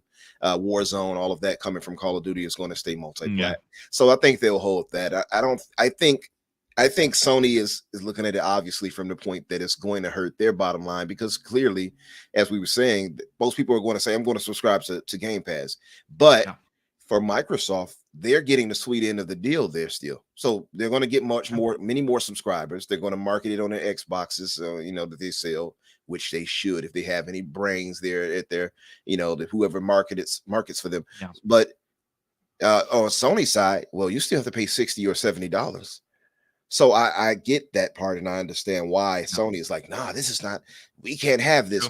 But for Microsoft, they're winning. They're getting that, and they're still going to get the sales on the PlayStation side of things. Of course, that's a big part why they spend that much money. They want to print Call of Duty on the box of Xbox consoles, and then label day one with Game Pass, free of extra charge. Yeah. Hey, maybe Sony can work out a deal and try to get a Call of Duty into their PS Plus or something. I don't know. Maybe they can do that. Maybe Microsoft might allow it. Yeah, maybe after a year or something like that. Yeah, here you go. Yeah, you can get this campaign or something like that into PS Plus, extra, ultra plus 2000. I don't know how they name their wording. Conventions are kind of terrible. Anyway, but yeah, it's like many ways they can approach it. But I think at the end of the day, now, especially with the scrutiny, Microsoft would be a fool to try to, not allow those games to stay multi-plat at this point. Agree. Yeah, Dutch, to close it off before we move on to Halo Infinite. Yeah. No. Oh no. Yeah, indeed. Oh no. But we'll get to that in a second. Dutch, let us hear your closing thoughts on this Phil's response and Call of Duty, mobile games, etc. What do you think? Yeah, you know where it is. I think everybody can see this as much as and we hate to get into fanboy arguments because it's ridiculous. But as much as what we would class as the fanboys, the people who defend corporate companies for their lives, don't like to hear, and this is from both sides, both the Xbox fan base and the PlayStation fan base, is that Microsoft's direction of travel right now with Xbox as a platform is that they literally at this point, they have their hallmark franchises. They're going to continue to have their own exclusives. That's fine. But when they're doing transactions like this, the last thing on their mind is how can we take some of these big franchises off the other competition? Because that isn't something that they're bothered about. Yeah. They're mainly bothered about the talent which comes from these particular developers, what they can do to further grow Microsoft and the gaming section in-house from a technological standpoint, from an educational standpoint, sharing best practice with each other, sharing the tools and studios between each other. For instance, you might have one section where they're saying, okay, well, we want this particular old IP to be made, and we think Toys for Bob are going to be the best company to do this, the best developers. So we're going to assign them to look at this IP and see if they want to kind of actively do this, so on and so forth. It's about using the tools that they've got, and what they want to do is just get the best tools possible in order to grow as a business. To them, the IPs themselves, outside of, like I say, your hallmark ones, the ones that are already multi-plat, like Umbra has said, and we've all said before, I don't think they're bothered in the slightest about keeping them multi-plat. To be honest, I think that's the least of their concerns. I think from a financial perspective, keeping the multi-plat's the best thing they can do. It's certainly going to get them more money in the long run, and ultimately that's essentially part of the business plan. And I think, like, if I may add here, we've discussed this multiple times here on this show. The big thing is really with Game Pass, Microsoft really changed the way how gamers should think about exclusivity. Do you really care whether someone can play their game on PlayStation or not? We really don't care as long as we get it day one into Game Pass. Yeah. That's where you, as the gamer, have an actual benefit. You don't have a benefit from another gamer not being able to play Call of Duty or any other game. Yeah, 100%. Their remit really going forward, and I think we've seen this already, is that they would be more concerned about getting these things into Game Pass, that more people have the option to play it than not, because it's already been statistically proven that more people play the games in Game Pass than they do when they're just selling. That doesn't say that it affects sales, because the opposite is actually the truth. It's actually been known to increase the sales of games in Game Pass because people love them and then go out to further buy them because they, for some reason, of course, either people want to then say, I really enjoyed that, I want to keep that in my library permanently just in case anything happens, or I really love this and I want to support the team that made it. Either or, whether that be indie, whether it be first party, third party, whatever it is, we all do it. I still buy Forza Horizon every time it comes out, regardless. I've still got Halo Infinite there, and we're going to get into that. We get to that in a second, yeah. but yeah, there's certain franchises, whether or not it's in Game Pass, there's still fans like myself who are just going to go out and buy it. Like it's one of them things. Like when obviously Forza Horizon came out before Game Pass was a thing. Yeah. So I've always bought Forza Horizon every time, and I've always got the Ultimate Edition because you get the car pass, you get all the new cars every time they come out. Yeah. And you get the expansion passes and everything. It's an awesome value. It's one of the very few games that still presents a value in getting what would be classed as the Ultimate Edition, because you get all these added benefits afterwards, including expansions and cars and etc. But yeah, to Microsoft, the exclusivity agreement for them isn't a thing anymore. They don't care about keeping things off platforms. They do legitimately want more people to play them because Yeah. it is going to benefit them as a company going forward. The more people that can play these products, the more money they're going to get, which then they can reinvest into these studios to make better products, to so on and so forth, rinse and repeat. And of course, the more they do that, you've got as a byproduct, if you're coming in it from a corporate standpoint, the shareholders are happy because continuous increased profits, continuous profitability, and the upward trend of the company is going to make sure that their pockets are lined continuously. So it's a win-win-win situation in the route that they're going and for the wider gaming market.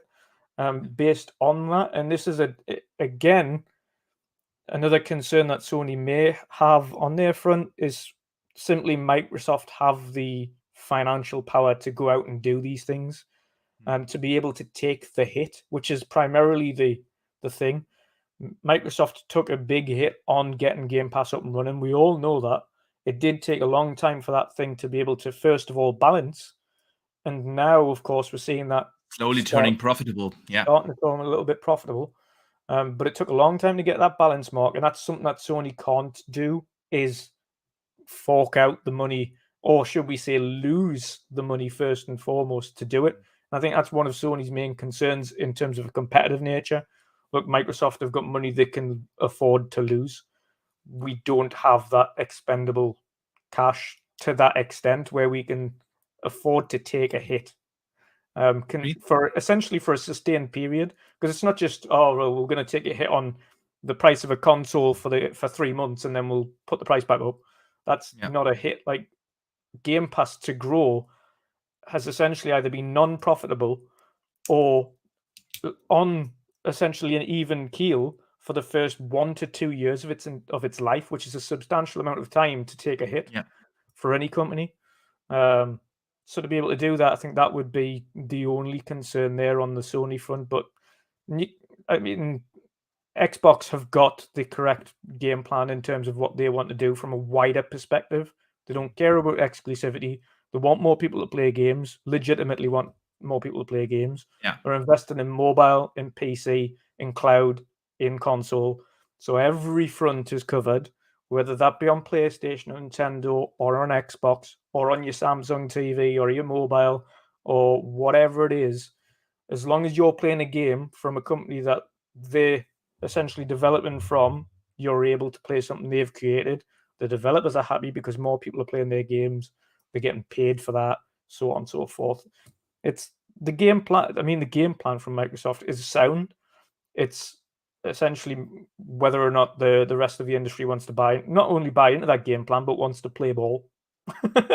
That is the key thing. Do the industry want to go, yeah, we'll buy into that? Or does the industry want to kick up a fuss? True. Yeah, man. Thank you so much for those fantastic points closing out this topic. We went like 90 minutes into the show. I'm still on the first topic. But yeah, that's just where great conversations go. And it is a big topic. It is something that kept the gaming industry busy. And it was a talking point for the entire year now. And it will continue to be a talking point for another couple of months. So yeah, thank you, gentlemen, for the thoughts on this. And let's move on to something else. And that is Halo Infinite. Halo Infinite earlier today announced their roadmap going forward. I don't know whether everyone has seen it because it literally dropped like 2 hours before the show started. So I don't know whether you guys had the chance to actually see it. Well, co-op, we're going to wait a little longer for that. Somewhere in between November 8th and March 7th, the network co-op is going to drop. Local split screen co-op is cancelled as of right now. No new maps. They extended the season 2 until March 2023. We are not getting any more maps. We will get the beta for Forge, but just the beta, not the full release, somewhere in between November and March. March 7th is when the next season 3, is scheduled with maps. They didn't say specifically how many maps for Arena and Big Team Battle. And of course, a new battle pass. So, to sum it up in my own words, Halo Infinite isn't going anywhere with content. Co-op is coming somewhere later at the very end of this year or the beginning of next year, and we don't get any new maps or any other major content drops. Forge is only going to launch in beta. I want to start somewhere else this time. I start with Umbra. I want to hear your thoughts on this. What is 343 doing over there? What hell are they doing? It's like this has to be presented in song form.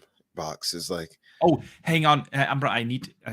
Someone reminded me just earlier. I totally forgot to read a super chat. The generous friend of the show, Dave Ramos, sends in $10. And he says, Chens, here are some stuff to buy you a 6-pack to keep you folks cool. This show is on fire. Thank you, man, so much. And gentlemen, if we meet next year at Gamescom, I'm going to buy a beer. nice. I'll hold you to that. You can do that. I'm getting the most expensive beer, and everybody else will be left like, where's mine? Since you're coming from the US, you gotta be introduced into proper beer. That I don't know what this is, what you have over there, but it's not beer. I've heard that, yeah. Yeah, man, it's like this. The only way to really approach this topic with Halo, with the 343, rather, it's like it has to be some type of sad song, like all around me are familiar faces, like mad word. Something has to be said. It has to be something sad. I don't know. It has to be something negative, because listen, it's so crazy, right? Because Halo's my favorite franchise of all time. And coming into it, I wasn't even a big fan of first-person shooters. That's how revolutionary it was for me to play Halo CE. So to get to the point where we're at now, and I've defended 343. I mean, I used to be their biggest defender all around the internet. I was, no, you don't know what you're talking about. 343 is good. They gave us Halo 4. It was great, blah, blah, blah. The multiplayer could have been better. Yeah, sure. And Halo 5 comes along. No, you don't know what you're talking about. The campaign wasn't good, but the multiplayer was great, and I still stand by that. But and then you got Infinite. It's like, yes, campaign was great, and the multiplayer is solid. It has solid foundation, and all of those things. And much like that sound that just came in so abruptly. Sorry, I thought I'd just throw up some footage of Halo. This was actually from the beta that launched like a month earlier or so, where we had this long weekend where we all were able to play. That's footage from that. Happier times. Yeah, and it's like everything just went wrong. And it's like, I remember going into different chats at the time when people were talking about delaying Halo. I don't know if you all were in chats at the time. I'm pretty sure some of you were. Sure. And the whole thing about it, whether you were on Rand's podcast with Jez or whether you were RDX or wherever you were at, people were like, delay Halo. And others were like, no, get it out. Get it out there now. I was part of the latter. I was, get it out there. I don't want to delay. We're already hit a year delay. It's enough. And in some ways, I still understand why they would put it out the way they did, because of the field marketing and all of that they had with all across the world. All of that failed because of the issues 343 has had. But now I have to accept that L. And they forced this L upon me, which is more reason why I'm mad at 343, because I was like, no, you all don't know what you're talking about. They should not delay it. They should have delayed this game. This game should not have released until this year, December. If not November, because look at what we're getting now at that point. Right now, Forge is going to be I don't want to be all doom and gloom. Forge is going to be great. Once that gets out, things will turn around. It'll start to turn around at that point, because the creators will get things in their hand. We've already seen so much crazy stuff from them already. I mean, it's already the most robust, Forge has ever been. So we have that positive to look at, but at the same time, you cannot ignore how detrimental things have been on that side of things rather. So you look at this now, and it's just so vague. November 8th until March 7th for this winter update. as they put it. Yeah. Campaign network co-op. We don't have couch co-op anymore. And that's not the biggest blow to me. It's whatever, because I'm not playing couch co-op. Actually, for me, it is. Is it? Halo has always been like the split screen co-op experience. That's true. You know, buddy coming over, we have beer, we have pizza, and then we play through Halo. That's how I play Halo. Yeah. It used to be really big for me back like in Halo CE, where all of me and my family and friends would get together and play for like literally I'm talking about maybe 12 hours or something like that, going against each other. So it used to be, but nowadays, since we have this, and my internet is so strong and we have all these connections, it makes it easier to play online with people, and I get to see my glorious 65-inch OLED all to myself. So I get that. So for that reason, of course, that it makes it easier nowadays. But I do get what you're saying. And some people have kids, and I remember people saying, I want to play this with my son or with my daughter and have this co-op split screen experience I had when I was younger and I played CE or played part 2 or 3. So I definitely do get that. I don't want to write it off. It's just not something necessarily big for me, but it's just an added it's different thing. For everyone. That's totally okay. Absolutely. But it is another thing to add to the negatives overall for this game, unfortunately. So the co-op and mission network co-op and mission replay, it's just vague. We don't know when that's dropping. It just says November to March. For all we know, that could be February before we get co-op. Yeah. We don't know. No, we don't know. And then you have the Forge. I'm guessing Forge will be the one that's going to be the holdout. I'm guessing we'll probably get co-op around November, if not December. I'm guessing that's what it will be, but it's just sad, man. And I played the co-op, the beta they put out. Me, Risk, and Jedi, and even Doom Cutie. We played that, and it played pretty well. They had issues, don't get me wrong, but it played pretty well. So it's like, how did you go from that to you won't get this until either late this year or next year? That is a fantastic question, Luke. I want to forward that to you. What do you think? How did 343 end up there? I mean, at this point, I honestly don't know. I'm quite perplexed by it all. I think I pretty much agree with everything Umbra said, actually. Like, I'm a huge Halo fan, but still, I think my favorite game of all time is Halo CE. I remember booting that up on the original Xbox when I got it, and I was just absolutely blown away by it. And to this day, I still have that. Yeah, it was incredible. It was absolutely incredible. And I've played and finished every Halo. I played tons of multiplayer, so I'm a big fan. I've read 1 or 2 of the books. So yeah, I'm a huge fan. And Infinite, released, and it was good. I enjoyed the single player campaign. I think clearly they had issues with it. The multiplayer, at least in terms of game feel, it's fantastic, and it still is. Absolutely. It's the best Halo's ever played, but the real problem is that we are so far from launch now with so little added content, and all of that would be fine if 343 could produce a roadmap that is fairly specific about when things are coming, and also produce a roadmap which has things in it that will get you excited, because we know there are lots of different Halo Infinite things being made. The supposed battle royale type mode, right, or whatever that would be. All of that stuff, and I presume there are other modes in development as well. And I think if you look at it holistically, you can be quite excited for the future of Halo Infinite. But how long do we have to wait before we get that stuff? Because the roadmap that they produced today to be honest, it's kind of embarrassing.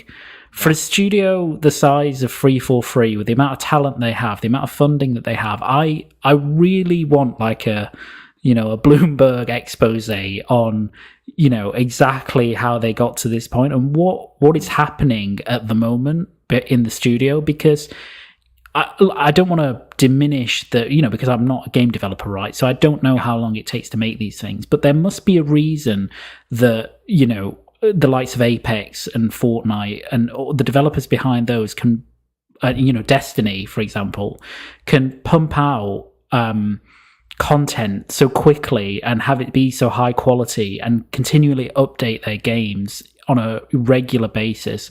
And 343, who are seemingly a gigantic studio, just can't do that. I know they don't have experience in live service game, and I think that's fine, but we're well beyond launch now, so surely they should be better than this. Every other Halo game has been supported better with consistent map drops. Like 6 months after launch, you got the classic map packs. Of course, continued live service game, but you're absolutely right.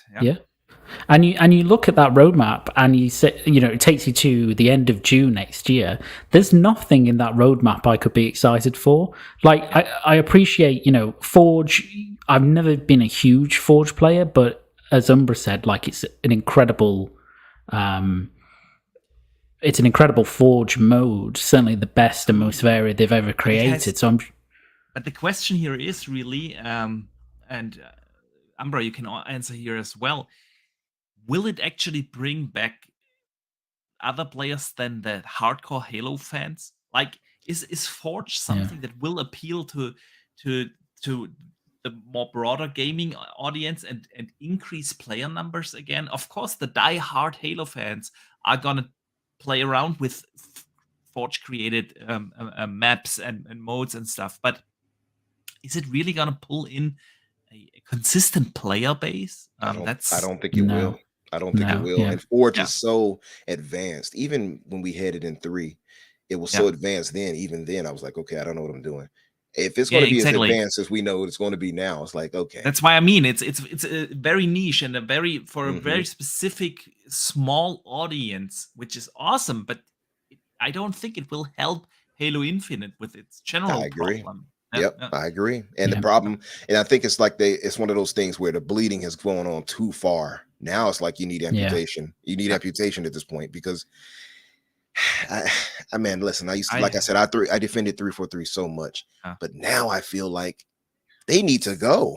That's how bad it's gotten now. Now I feel like you have to bring in another team.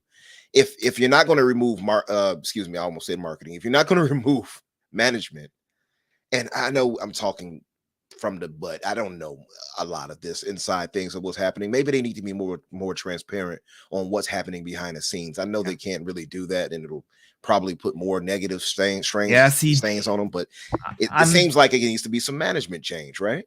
Absolutely. I've been saying that actually for a long time. The thing is, I'm not a software engineer, but I am an engineer. I used to work for many years in the semiconductor industry. Now I work in the automotive industry. I have been involved in technology development my entire career. And the thing is, whenever development project, it really doesn't matter what you develop. I've learned that the hard way. Trust me. It's always, to 99%, it's a management issue. Always. Yeah. Projects are mismanaged. Budgets are not handled properly. Timelines are not kept. Morale is down in the teams, whatever. It is usually always a management issue. And the thing is, if you are getting a manager salary, you are also taking the responsibilities. And if you can't deliver, you gotta go. That's how every other tech industry works. In every other tech industry, the entire management of 343 would have been let go and exchanged. Maybe not all at the same time, but within a time frame of 6 to 12 months, they definitely would have. None other tech industry that would have happened.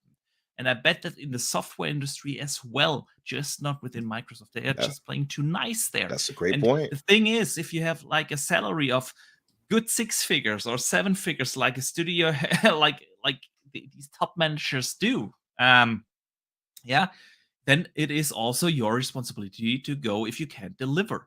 And that's what 343 is dealing with.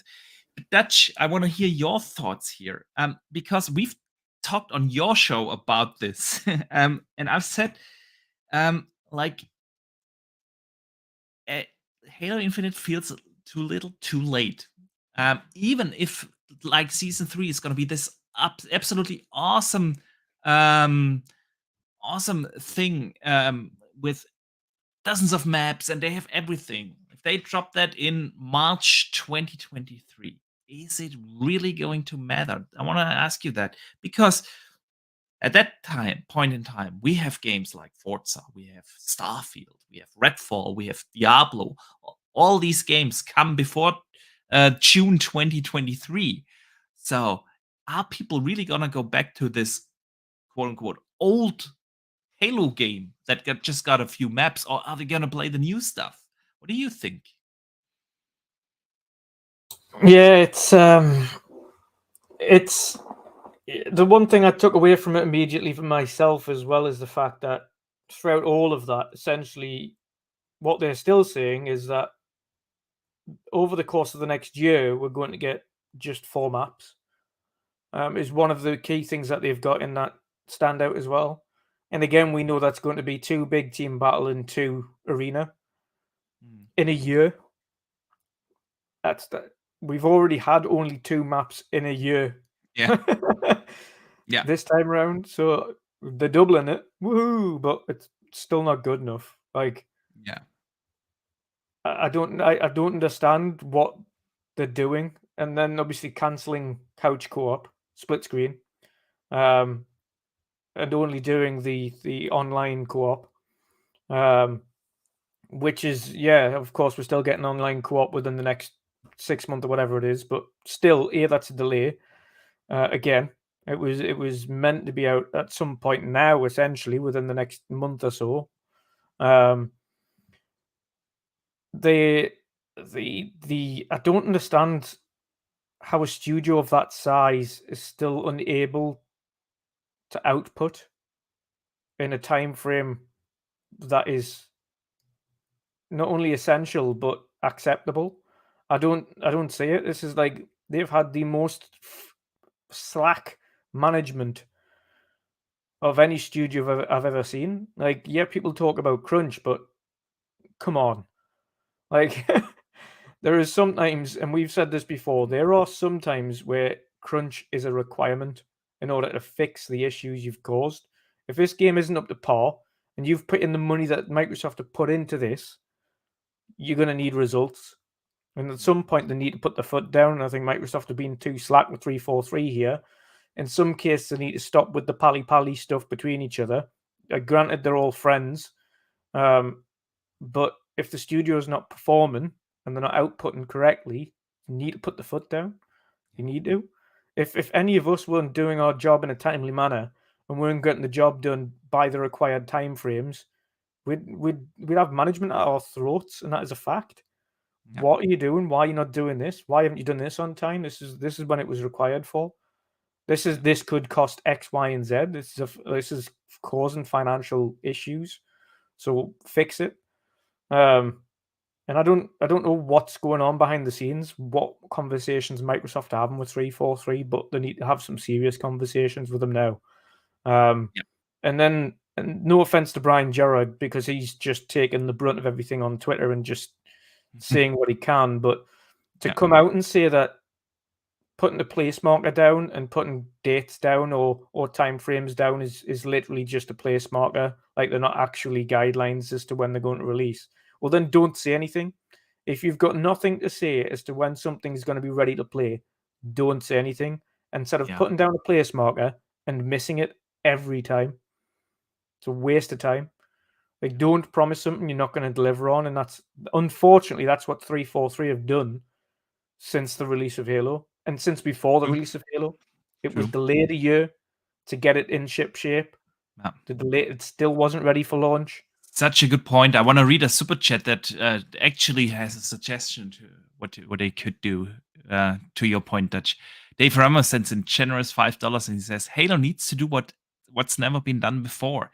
Take the game back into beta, hibernate, hold leadership accountable. 2023 passes by, and then do a relaunch. The problem we've all got there, though, at that point, is I don't think a relaunch should do it any good anymore anyway. I really don't. I kind of feel you're right. What they really need to do is just take the L, go back to the drawing board, develop a new Halo, launch that 3-4 years from now, and give it to id Tech. I want to see Halo run in the id engine. What else they need to do as well, though, and I think Mm. As soon as Forge comes out, because we know now, thankfully, they've had a lot of people, a lot of community members and awesome Forge creators already working on content in the background, and so there's been some unbelievable stuff created. So there's bound, when Forge comes into beta, there's going to be already a huge list of maps and game modes and things for people to download and play. What I think they would be needing to do, and to ensure people know where to get all of this, the best maps created by these creators on launch, in order to have a lot of content to play, is work directly with them to put up articles on the weekly. This is the map. This is how you find it. This is where to play. This is this map. This is where you find it. This is how to play. Continuously talk about all these awesome Forge maps that people can play, because that's going to be the content that they're going to need to rely on over the next course of months. Yeah, that's a good point. And That's I a say very good this point. from a point of that is literally the only way they're going to try and generate any interest in this game again, because some of the work that these Forge creators are coming out with is absolutely insane. Like, we've seen things like the PT demo being completely reconstructed in Halo. I've seen like Andy's room from Toy Story being completely redone with complete physics. And on, everything like, I've seen kind of looks more exciting than what 343 has put out so far. Yeah. Sad but true. Yeah, 100%, 100%. And you know what it is?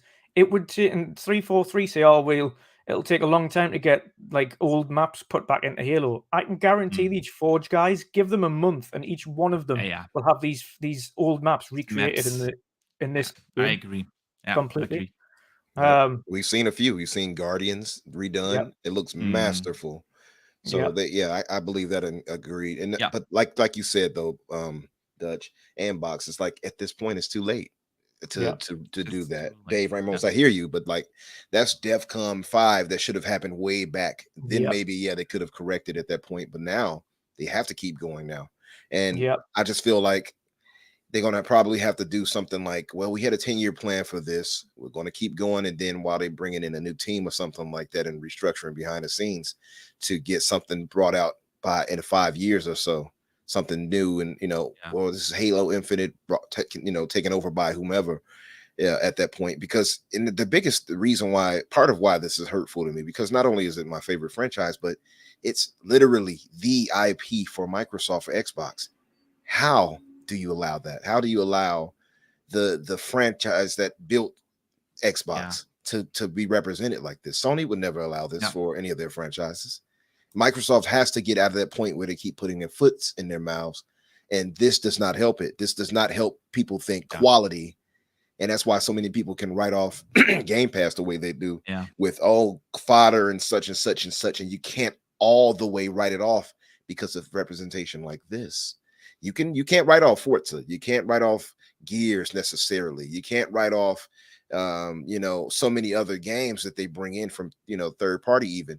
But you can write off the IP that built Xbox, such as Halo right here, unfortunately. And that they have to, it should never have happened, but they have to avoid things like that. And it's like I said, it's just disappointing all around, man. It really is. And that roadmap inspired no faith at all. It inspired no faith.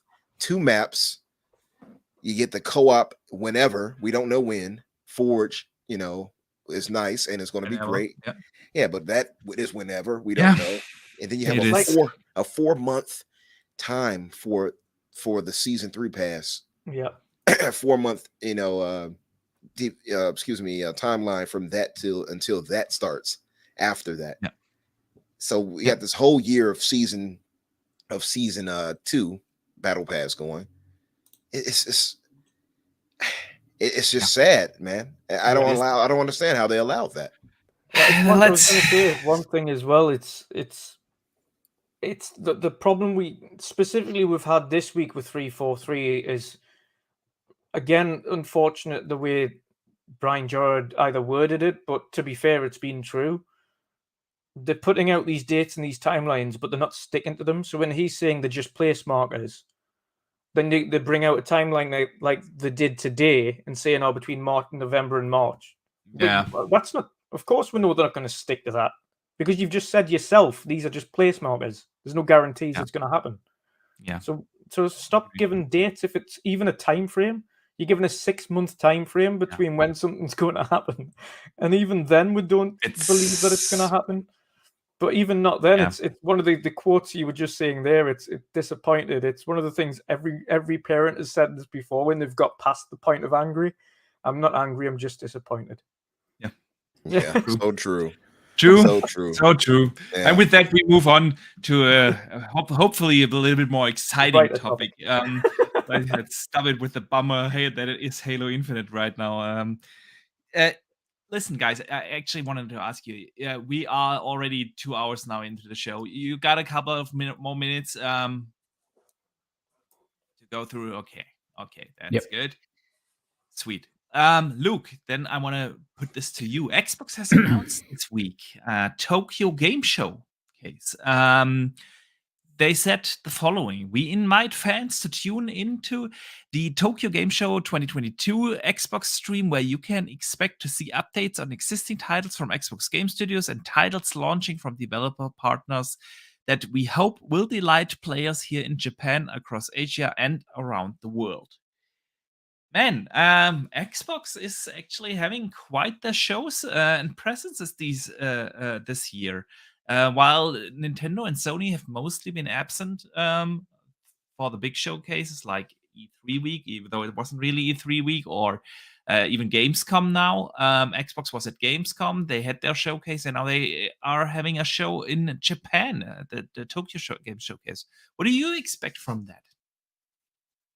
I don't know, and I think that's probably the issue. Because on the one hand, I think it's great that they're having, kind of regular-ish shows. I think that's really cool. But on the other hand, they're not, like, especially if you look at Gamescom, right? They're not bringing super interesting content to them. So I think this one's interesting because it seems like it will be more substantive than Gamescom. Gamescom, they kind of got out early and they said, it's not. I mean, they basically said there's not really going to be any updates on anything.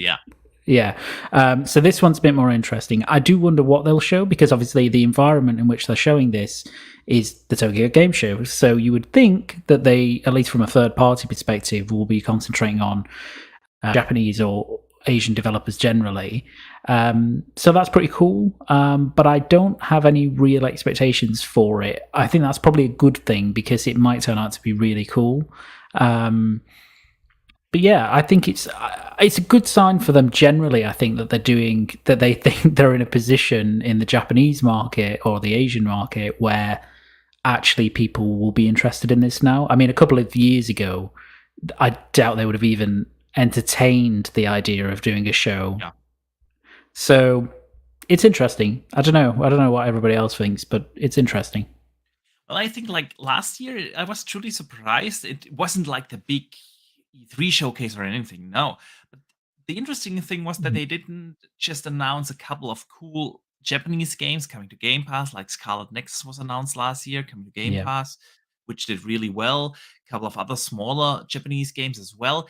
And they gave actually cool updates on already announced games. And that's how they phrased it this year too, which I found interesting, because that was like their approach to why should an Asian player care for Western RPG? And that's what was also something very interesting to see, because we got some cool updates there. Umbra, do you think we will see something interesting at Tokyo Game Showcase, and what could that be? I'm wondering too, and I got a little bit of background noise. Give me 1 second. No problem. We can also handle it over first to Dutch if it. Yeah, Dutch, go ahead. Give us your thoughts on Tokyo Game Showcase. Yeah, for me, of course, we touched on this yesterday, and I think it's gonna be a nice surprise one for us all. Of course, they've mentioned they're gonna kind of go over some of the releases that are going to be upcoming from the Western studios that they've already announced, so ones we've already seen, and obviously announce them really to the Japanese guys. And we know they've had kind of the Japanese coverage of the Xbox E3 showcase. They had their own presenters and things for it, which is awesome. They made sure of that. So it was covered correctly over in Japan as well at that point. But I think just going into a little bit finer detail for the Japanese public to kind of really see that and the wider audience in Japan, because of course TGS is a predominantly Japanese showcase and Japanese people focus on that as opposed to focusing on E3. I think that's more of a kind of a new concept for the Japanese audience to watch E3 as it is to watch TGS. That is their E3 essentially, TGS. So Microsoft will be showcased and kind of the ones they've already showcased for us this year as well. They give them a glimpse on some of the updates to current games like Sea of Thieves and things like that, which are huge over there. Of course, there will be kind of talking about the Halo updates and things because Halo's been a relative hit in Japan as well, believe it or not. A lot of different content creators and things doing Halo coverage since its release. But on the other side, as we mentioned yesterday as well, kind of near the start of this generation, Phil Spencer mentioned that, of course, this isn't just in Japan. This is kind of Asia, the Asian territory as a whole, and obviously looking to work with India and things like that as well. But they're working with over 200 developers in the Asian territory, and obviously mainly Japan and China. Which is kind of working with them to develop content, not only just for Xbox, of course, but in general to try and get a stronger foothold for Xbox in Japan with developers, not specifically just for the consumers, but get a better trusting relationship with up and coming developers in Japan, which I think is key more than the consumers. I think the more developers are starting to produce products for the platform, that's when the consumers will buy in. Because when the consumers see that developers are creating content for the platform, that's the buy-in that they want to see, not the other way around. You don't try and force Western games down the throats and hope to buy it because it's never going to work. The Japanese community are really kind of, should we say, honorable in that sense, where they really kind of stick to supporting their creators and things like that. So having more creators from that territory is kind of key for Microsoft. So I think we're going to see a great turnout from these third-party developers and partners that are working with Xbox over in Japan. And we're going to see some awesome Japanese titles. Hopefully for me, personally, I just want to see some really interesting JRPGs, whether that be of AAA quality. And I want to see the sequel to Ayuden Chronicles, or the main game to Ayuden Chronicles. Yeah, Depends on how you want to phrase it. Yeah, a further update to that one, because we've seen smidgens, but we haven't seen a lot of the game. Yeah. I think a little bit more of it outside of like a kind of a musical trailer as it was, with some nice music going on and a little bit of the gameplay, but not much. It was enough to kind of whet the appetite. Yeah, absolutely. It'd be nice to see more. But games along the lines of that, it's great to see an indie company come out, specifically the guys creating the Ayuden Chronicles and Ayuden Rising, and create two games back to back and being substantially different. One of them is kind of a platforming RPG-ish game. The other one being a traditional JRPG. It's great. Yeah. It's great. And I want to, again, just seeing more of that. And we've seen over the last couple of years and months, Chinese and Japanese developers are doing some absolutely phenomenal work with either Unity or Unreal Engine and things like that. So I'm going to, I think we'll be pleasantly surprised on some of the awesome content the Japanese developers will be coming up with. So I agree with that. I'm helping with. I agree with that, and I think that on top of that, like the biggest thing to take away is that it's going to be a Tokyo game show, so it's aimed at the Japanese, Asian market. So they're not going to have. They already told us they're really not going to have much of a big presence of first party there. So you can expect it to be heavy in third party. If you all recall, I think a year maybe ago, Sarah Bond and Phil talked about getting partnerships with like 200 plus Asian developers. So I expect to see some of that come to fruition. We might see some projects announced or shown off that we weren't privy to already. So you can expect that, I think. And now that they have, like Box, like you pointed out, that they're having a bigger presence than what they have in the past for past showings, I think this will be a perfect time for it. Also, because a lot of the consumer friendly nature Microsoft has going forward with the Series S you've seen, I know you all probably have seen it on Twitter, for instance, with a lot of people sharing that they've bought Series S's and X's and things like that. And in fact, I believe they just had their highest sale through for the Series S and X in Japan this past week. I'd have to look at that, but I saw the numbers for that earlier. So I think Microsoft is definitely going the right direction there, but I think it'll be like Dutch pointed out, it'll be third party focused for sure. I would expect to probably see actual gameplay, deeper dive into Wolong. I think Wolong might be shown off there. Good one. Yeah. Yeah, Wolong might be shown off. Like you said, Ayudine. How do you say it? Is it Ayudine or how do you say that name? I do not know how to say that properly. Ayuden? I always pronounce it Ayuden. Ayuden Chronicles. Yeah. I expect to possibly see that as well. That's a good point. I think, I know they're heavy in a lot of novel type games. You'll probably see something like that, I would expect. Those that seem a little easier to crank out than anything else. We can expect some JRPGs. What would be nice if we got a nice surprise announcement of Final Fantasy VII is finally coming to Game Pass. Imagine that being announced. Don't get the hopes of Xbox gamers up. That ship has sailed. Ship has sailed. That's over with. Well, maybe there's surprises. Oh, Microsoft has acquired Square. No, let me stop. I'm in dreamland right now. They can't even get past this situation. But no, yeah, I expect it to be third party focused largely. But I would hope to see something done or shown with the 200 plus developers they have in the Asian markets that they talked about. That would be nice to see. Yeah, absolutely.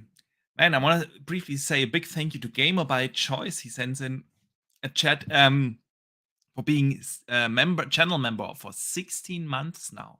This is absolutely fantastic. Can't thank you enough for the support, man. He says, great show. Everyone hit the like button. Yeah. Thank you. I'm glad you enjoy the show. And yeah, of course, if you haven't already, it would be awesome of you to consider to hit the like button. This helps these little shows out a lot. So yeah, thank you so much for the support, man. And thank you, Gamer by Choice, for being a channel member for so long. That's truly amazing. Thank you, man. All right. Do we have time for another topic? Because I'm actually a little bit excited about this one.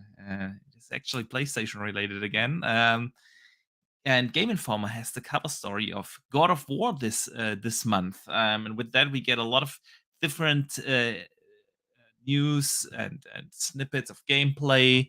We've seen a couple of new combat moves. We've seen a couple of new environment settings and biomes. And so I want to hear kind of the thoughts of the panel here. I know, Luke, you're also super excited for that game. So let us know, what do you think about the God of War preview from Game Informer and what we've seen so far from the game?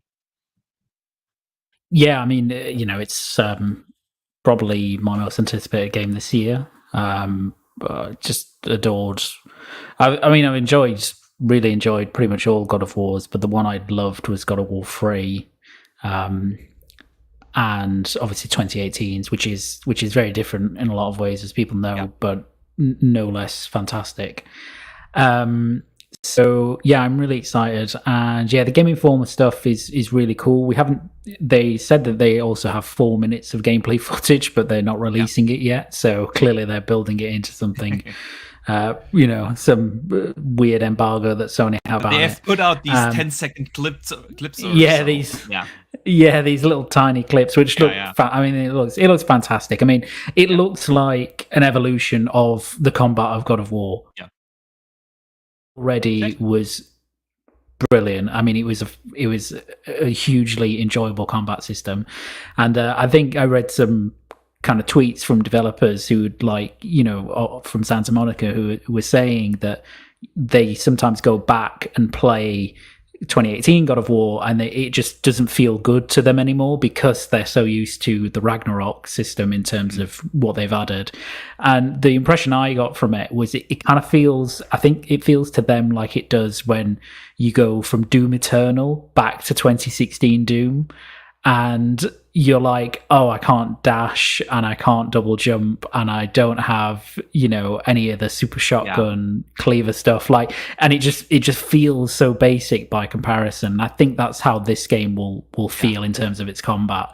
So that's a great comparison, actually. Yeah. I think that's it seems to be the kind of same cadence of difference. So it looks great. I can't wait for it. It's I kind of trust Santa Monica a lot, so I think it will be an amazing game.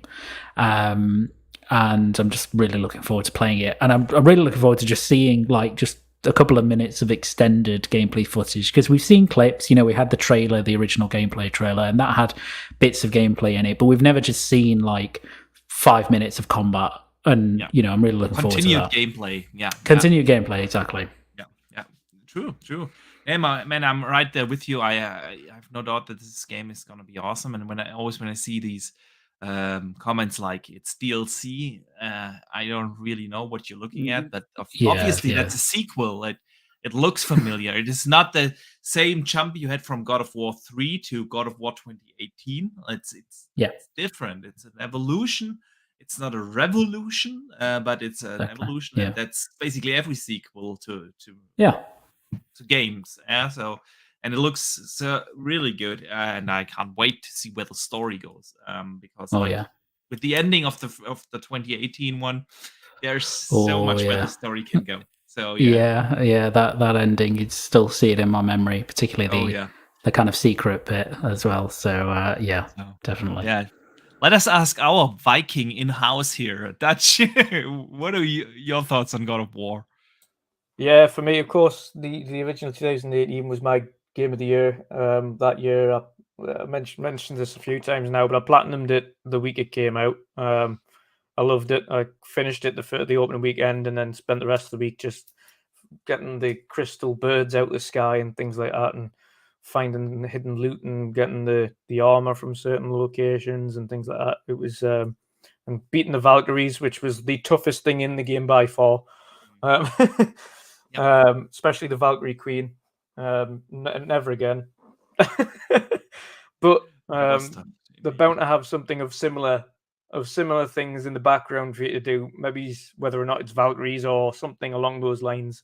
There's bound to be something like that in Ragnarok for you to do, as well as kind of a side quest, as it were, to kind of gain more things and unlock more loot and things like that, and help you gain more abilities and whatever it is.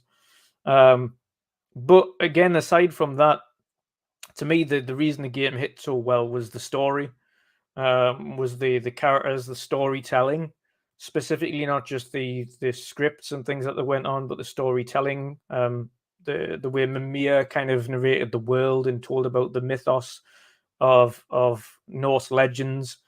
It was so well done across the entire game. That's what really stood out. It was so intriguing, so interesting that it kind of kept you interested in the game going forward. Specifically, if you like kind of Norse mythology, they did a very, very good job of it. But I've mentioned this before. Of course, the gameplay was awesome, and that really, I think, was what catapulted it to be Game of the Year.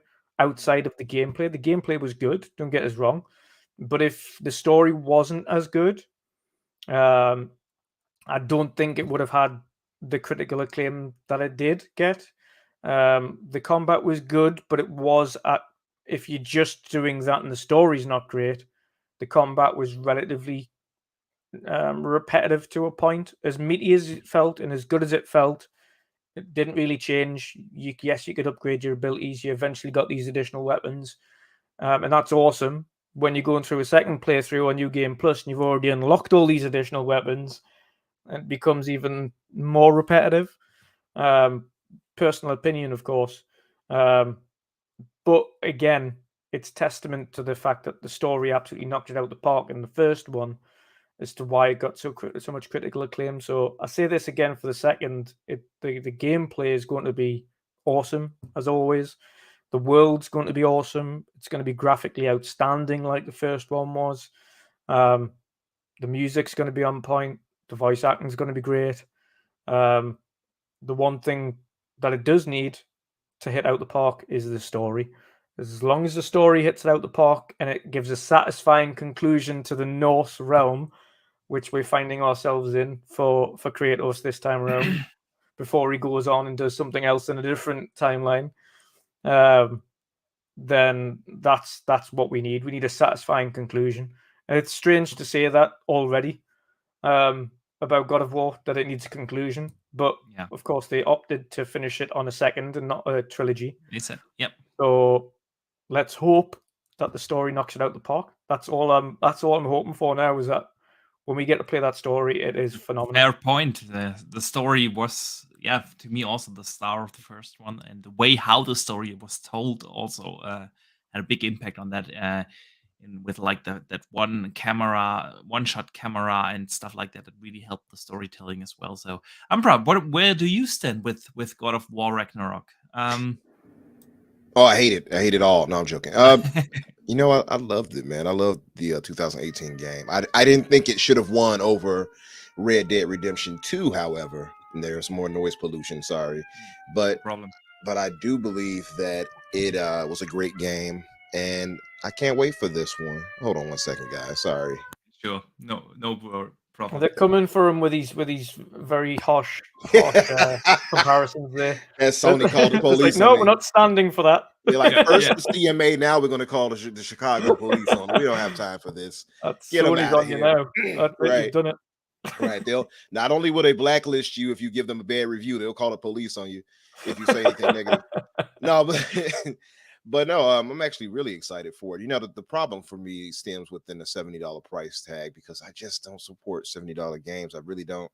So I'm going to do some crowdfunding for the $10, and then I'll buy the game.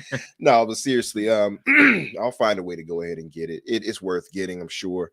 I am concerned, like you pointed out, Dutch, the whole 2-year thing, not 2 year, the 2 game thing before they move on. I figured it would have been a trilogy before they actually. I think that's what everyone assumed. But they confirmed, exactly. So it makes me wonder, how much story are we going to get in this? Is it going to be satisfactory at the end of the day? That does give me a little bit of pause, because it seemed like it was such a grander setup to end on 2 games like that. It seems like awkward, because then I start thinking about the rest of the people inside of the mythology that we haven't come across. And it's like, how is that going to all be wrapped up within this game, unless it's like 80 hours long for the story or something like that? I don't know how that's going to work, you know, and I know it's not going to be. I've already said, I mean, obviously God of War 2018 was around 25 hours for the story alone. Roundabout, 25 hours, and they've said Ragnarok is going to be around the 40-hour mark, so it's going to be almost so it's going to be meaty. Okay, well, that's good. That's good to know. It's going to be a great game. It's probably going to challenge. It's going to challenge Elden Ring for Game of the Year for sure. Elden Ring isn't even my Game of the Year so far. Yeah, same for me. But this is going to challenge it for sure. But my thing, also that I'm just excited to hear is we get to come back and hear, like, watch your tone, boy. We get to hear more of that, you know. So I'm excited to hear the voice acting and the story come to fruition and see how that works out. You know, one thing I will say, it does look good. I won't try to like put it down or anything like that, but seeing how it's cross-gen, clearly it can't look the pinnacle of what it could look, right? So I see these videos and clips, and I'm like, oh, look how great it looks. I'm like, it looks nice. It looks really sharp, but it does look like the previous entry, if we're being honest, in a lot of ways. And that's not a negative. I'm not saying it to be negative. I'm just saying, like, it's not some vast, like, ooh, so shiny. It's not really that. It's just sharper. It doesn't have the same thing like when you saw for the first time Red Dead Redemption 2 or like a Hellblade 2 or something. Exactly. Where I wasn't blinded. To go back to Halo, I wasn't blinded by its majesty on this one, but it does look good. I'm sure it's going to be a great game. I already know the voice acting and everything else is solid. It's going to be great. Just wondering how they're going to wrap it up, and the whole 2-game structure instead of a trilogy thing. I'm just wondering about that. But absolutely, I'm excited, and PlayStation gamers have a W on their hands with this coming November. So I'm excited for that reason. They're just going to crowdfund the $10, and I'll be on board with you all, Dutch. You know what I mean? There you go. Yeah. We have an awesome community. We see if we can make it happen. Okay, gentlemen. Yeah, I actually had a couple of other topics, but I think like we stretched it out already. It's like an absolute pleasure to have you all on here. It was a fantastic show. Usually we do the community questions at the end, and I feel kind of bad because we have a couple of awesome ones. I do have one question that I want to put out specifically for Umbra, from Paul AFC, and he asks, "When's the world gonna get the face reveal by finally getting a webcam?" When the sun descends into a supergiant, and there we go. All right, we got our answer there. No, I'll have to do it sooner than later. Everybody keeps telling me, get a camera, get a camera. I'm like, you all want to see this mug? I don't know if you do it. Okay, I guess we do. Oh, I guess we want to see the face to this beautiful voice. Yeah, I can put the melanin out there. I guess I'll see what I can do. All right, gentlemen.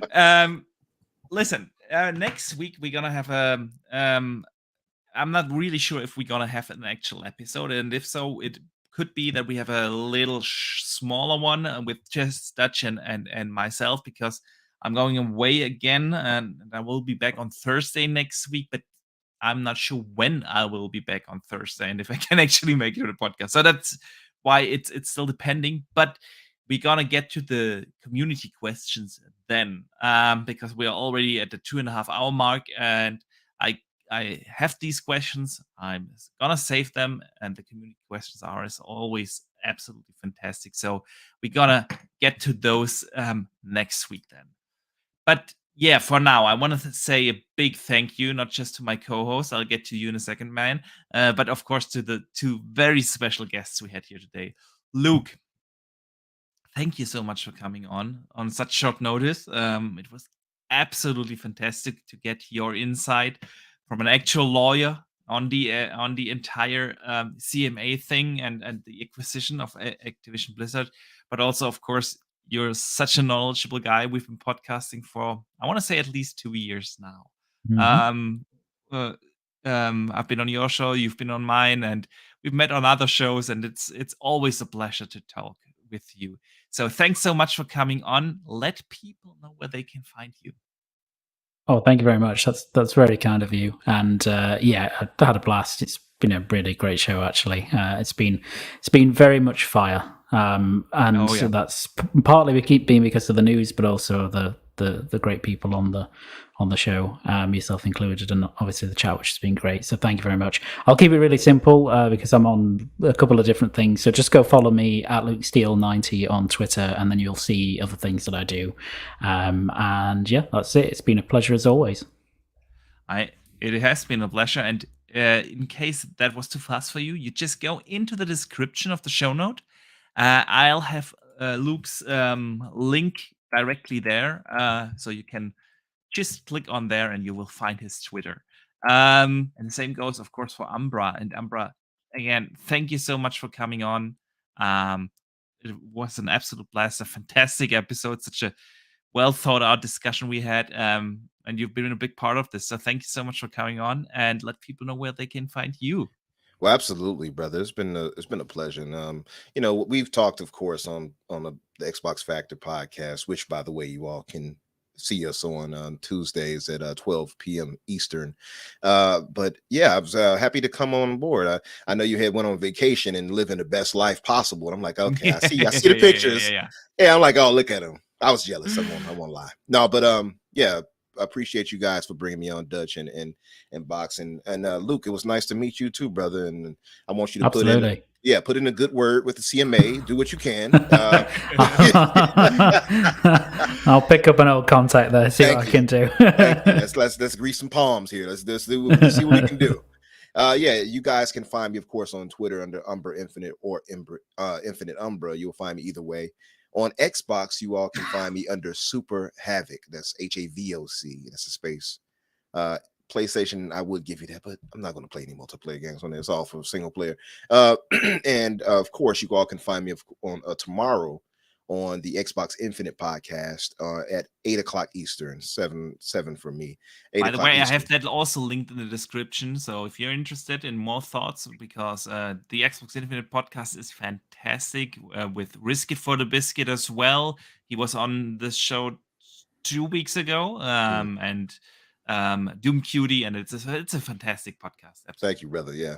So you all please come through, show us some support. I see some people in the chat, of course, who does come through sometimes. And yeah, like I said, just appreciate you guys for having me on, and it's a pleasure to meet you, Luke. The pleasure has been all ours that you came on. It was really, really cool. And Dutch, last but in no way least, of course, my co-host, the better half of the world of gaming. Let everyone know what you've coming up and where they can find you. Yeah, pleasure as always. It's always good to get good and different perspectives on things that are going on, and having these good discussions that we've got. Of course, shout out to Luke for having a more kind of in-depth knowledge of situations, so we can have a better educated conversation as a group as well. And of course, for those listening, have that better kind of viewpoint and perspective to think about on it. Which is also great. Umbra, it's always a pleasure. I've podcasted with you a few times now, brother. Awesome as always to be on the show with yourself. And likewise for the chat, thank you again for supporting Boxy and the world of gaming and ourselves every week. It's absolutely awesome to see you all here. You can find me as always every Tuesday doing on my channel, of course, Wondering Dutch everywhere. Every Tuesday doing the Sea of Thieves stream with about anywhere between 6 and 8 of us doing that every Tuesday. The Midweek Mix-Up podcast on Wednesday. Primetime Gaming with Boom on a Wednesday evening. And of course, another episode of World of Gaming on Thursdays, usually, when Boxy's not going on vacations. We're gonna be on a more regular schedule, but our vacation schedule this year has been just such a mess because of the accident of my son earlier. Yeah, I know. You can be actually. I've never had that, like 3 weeks in a row, and 2 vacations back on back. But yeah, we had to squeeze the entire family vacation year into these weeks now, because earlier this year we couldn't drive because of the surgeries my son had to go through. So yeah, hard to complain right now. I was in Italy, and I'm going to glad your Bavaria. Son is doing better. So, glad the little one's doing better. Yeah. And Dutch, you're on as many podcasts as Pong at this point, man. Yeah, man. Sheesh. Busiest man in the business. Yeah, right. Busy. A required break is over. I have now recharged. We can tell. No, man. And in case anyone doesn't follow Dutch, which I find hard to believe if you listen to this program, but if you do so, in the link, all the links are in the description. So yeah, man. But that's about it. I also want to say a big thank you to everyone who watched here live today, was active in chat, and especially, of course, for the generous super chats that keep on coming. Can't thank you enough for the outstanding support here. It's literally you, the community, is why we do this, and it's what drives this show. And after next week, we're gonna have a regular cadence again with the podcast every Thursday, and we have some absolutely fantastic things coming on. We had a developer a couple of weeks ago on, and from Stormride, and that was so fantastic. I had such a blast that I asked a couple of other developers to come on, and a bunch of fantastic developers from smaller and bigger games have actually agreed to come on. So you can expect a couple of developer appearances here in the world of gaming over the next weeks or months. It's going to be awesome. But for now, I want to say again a big thank you for everyone who came on, who listened. And I see you guys next week. And don't forget to game on.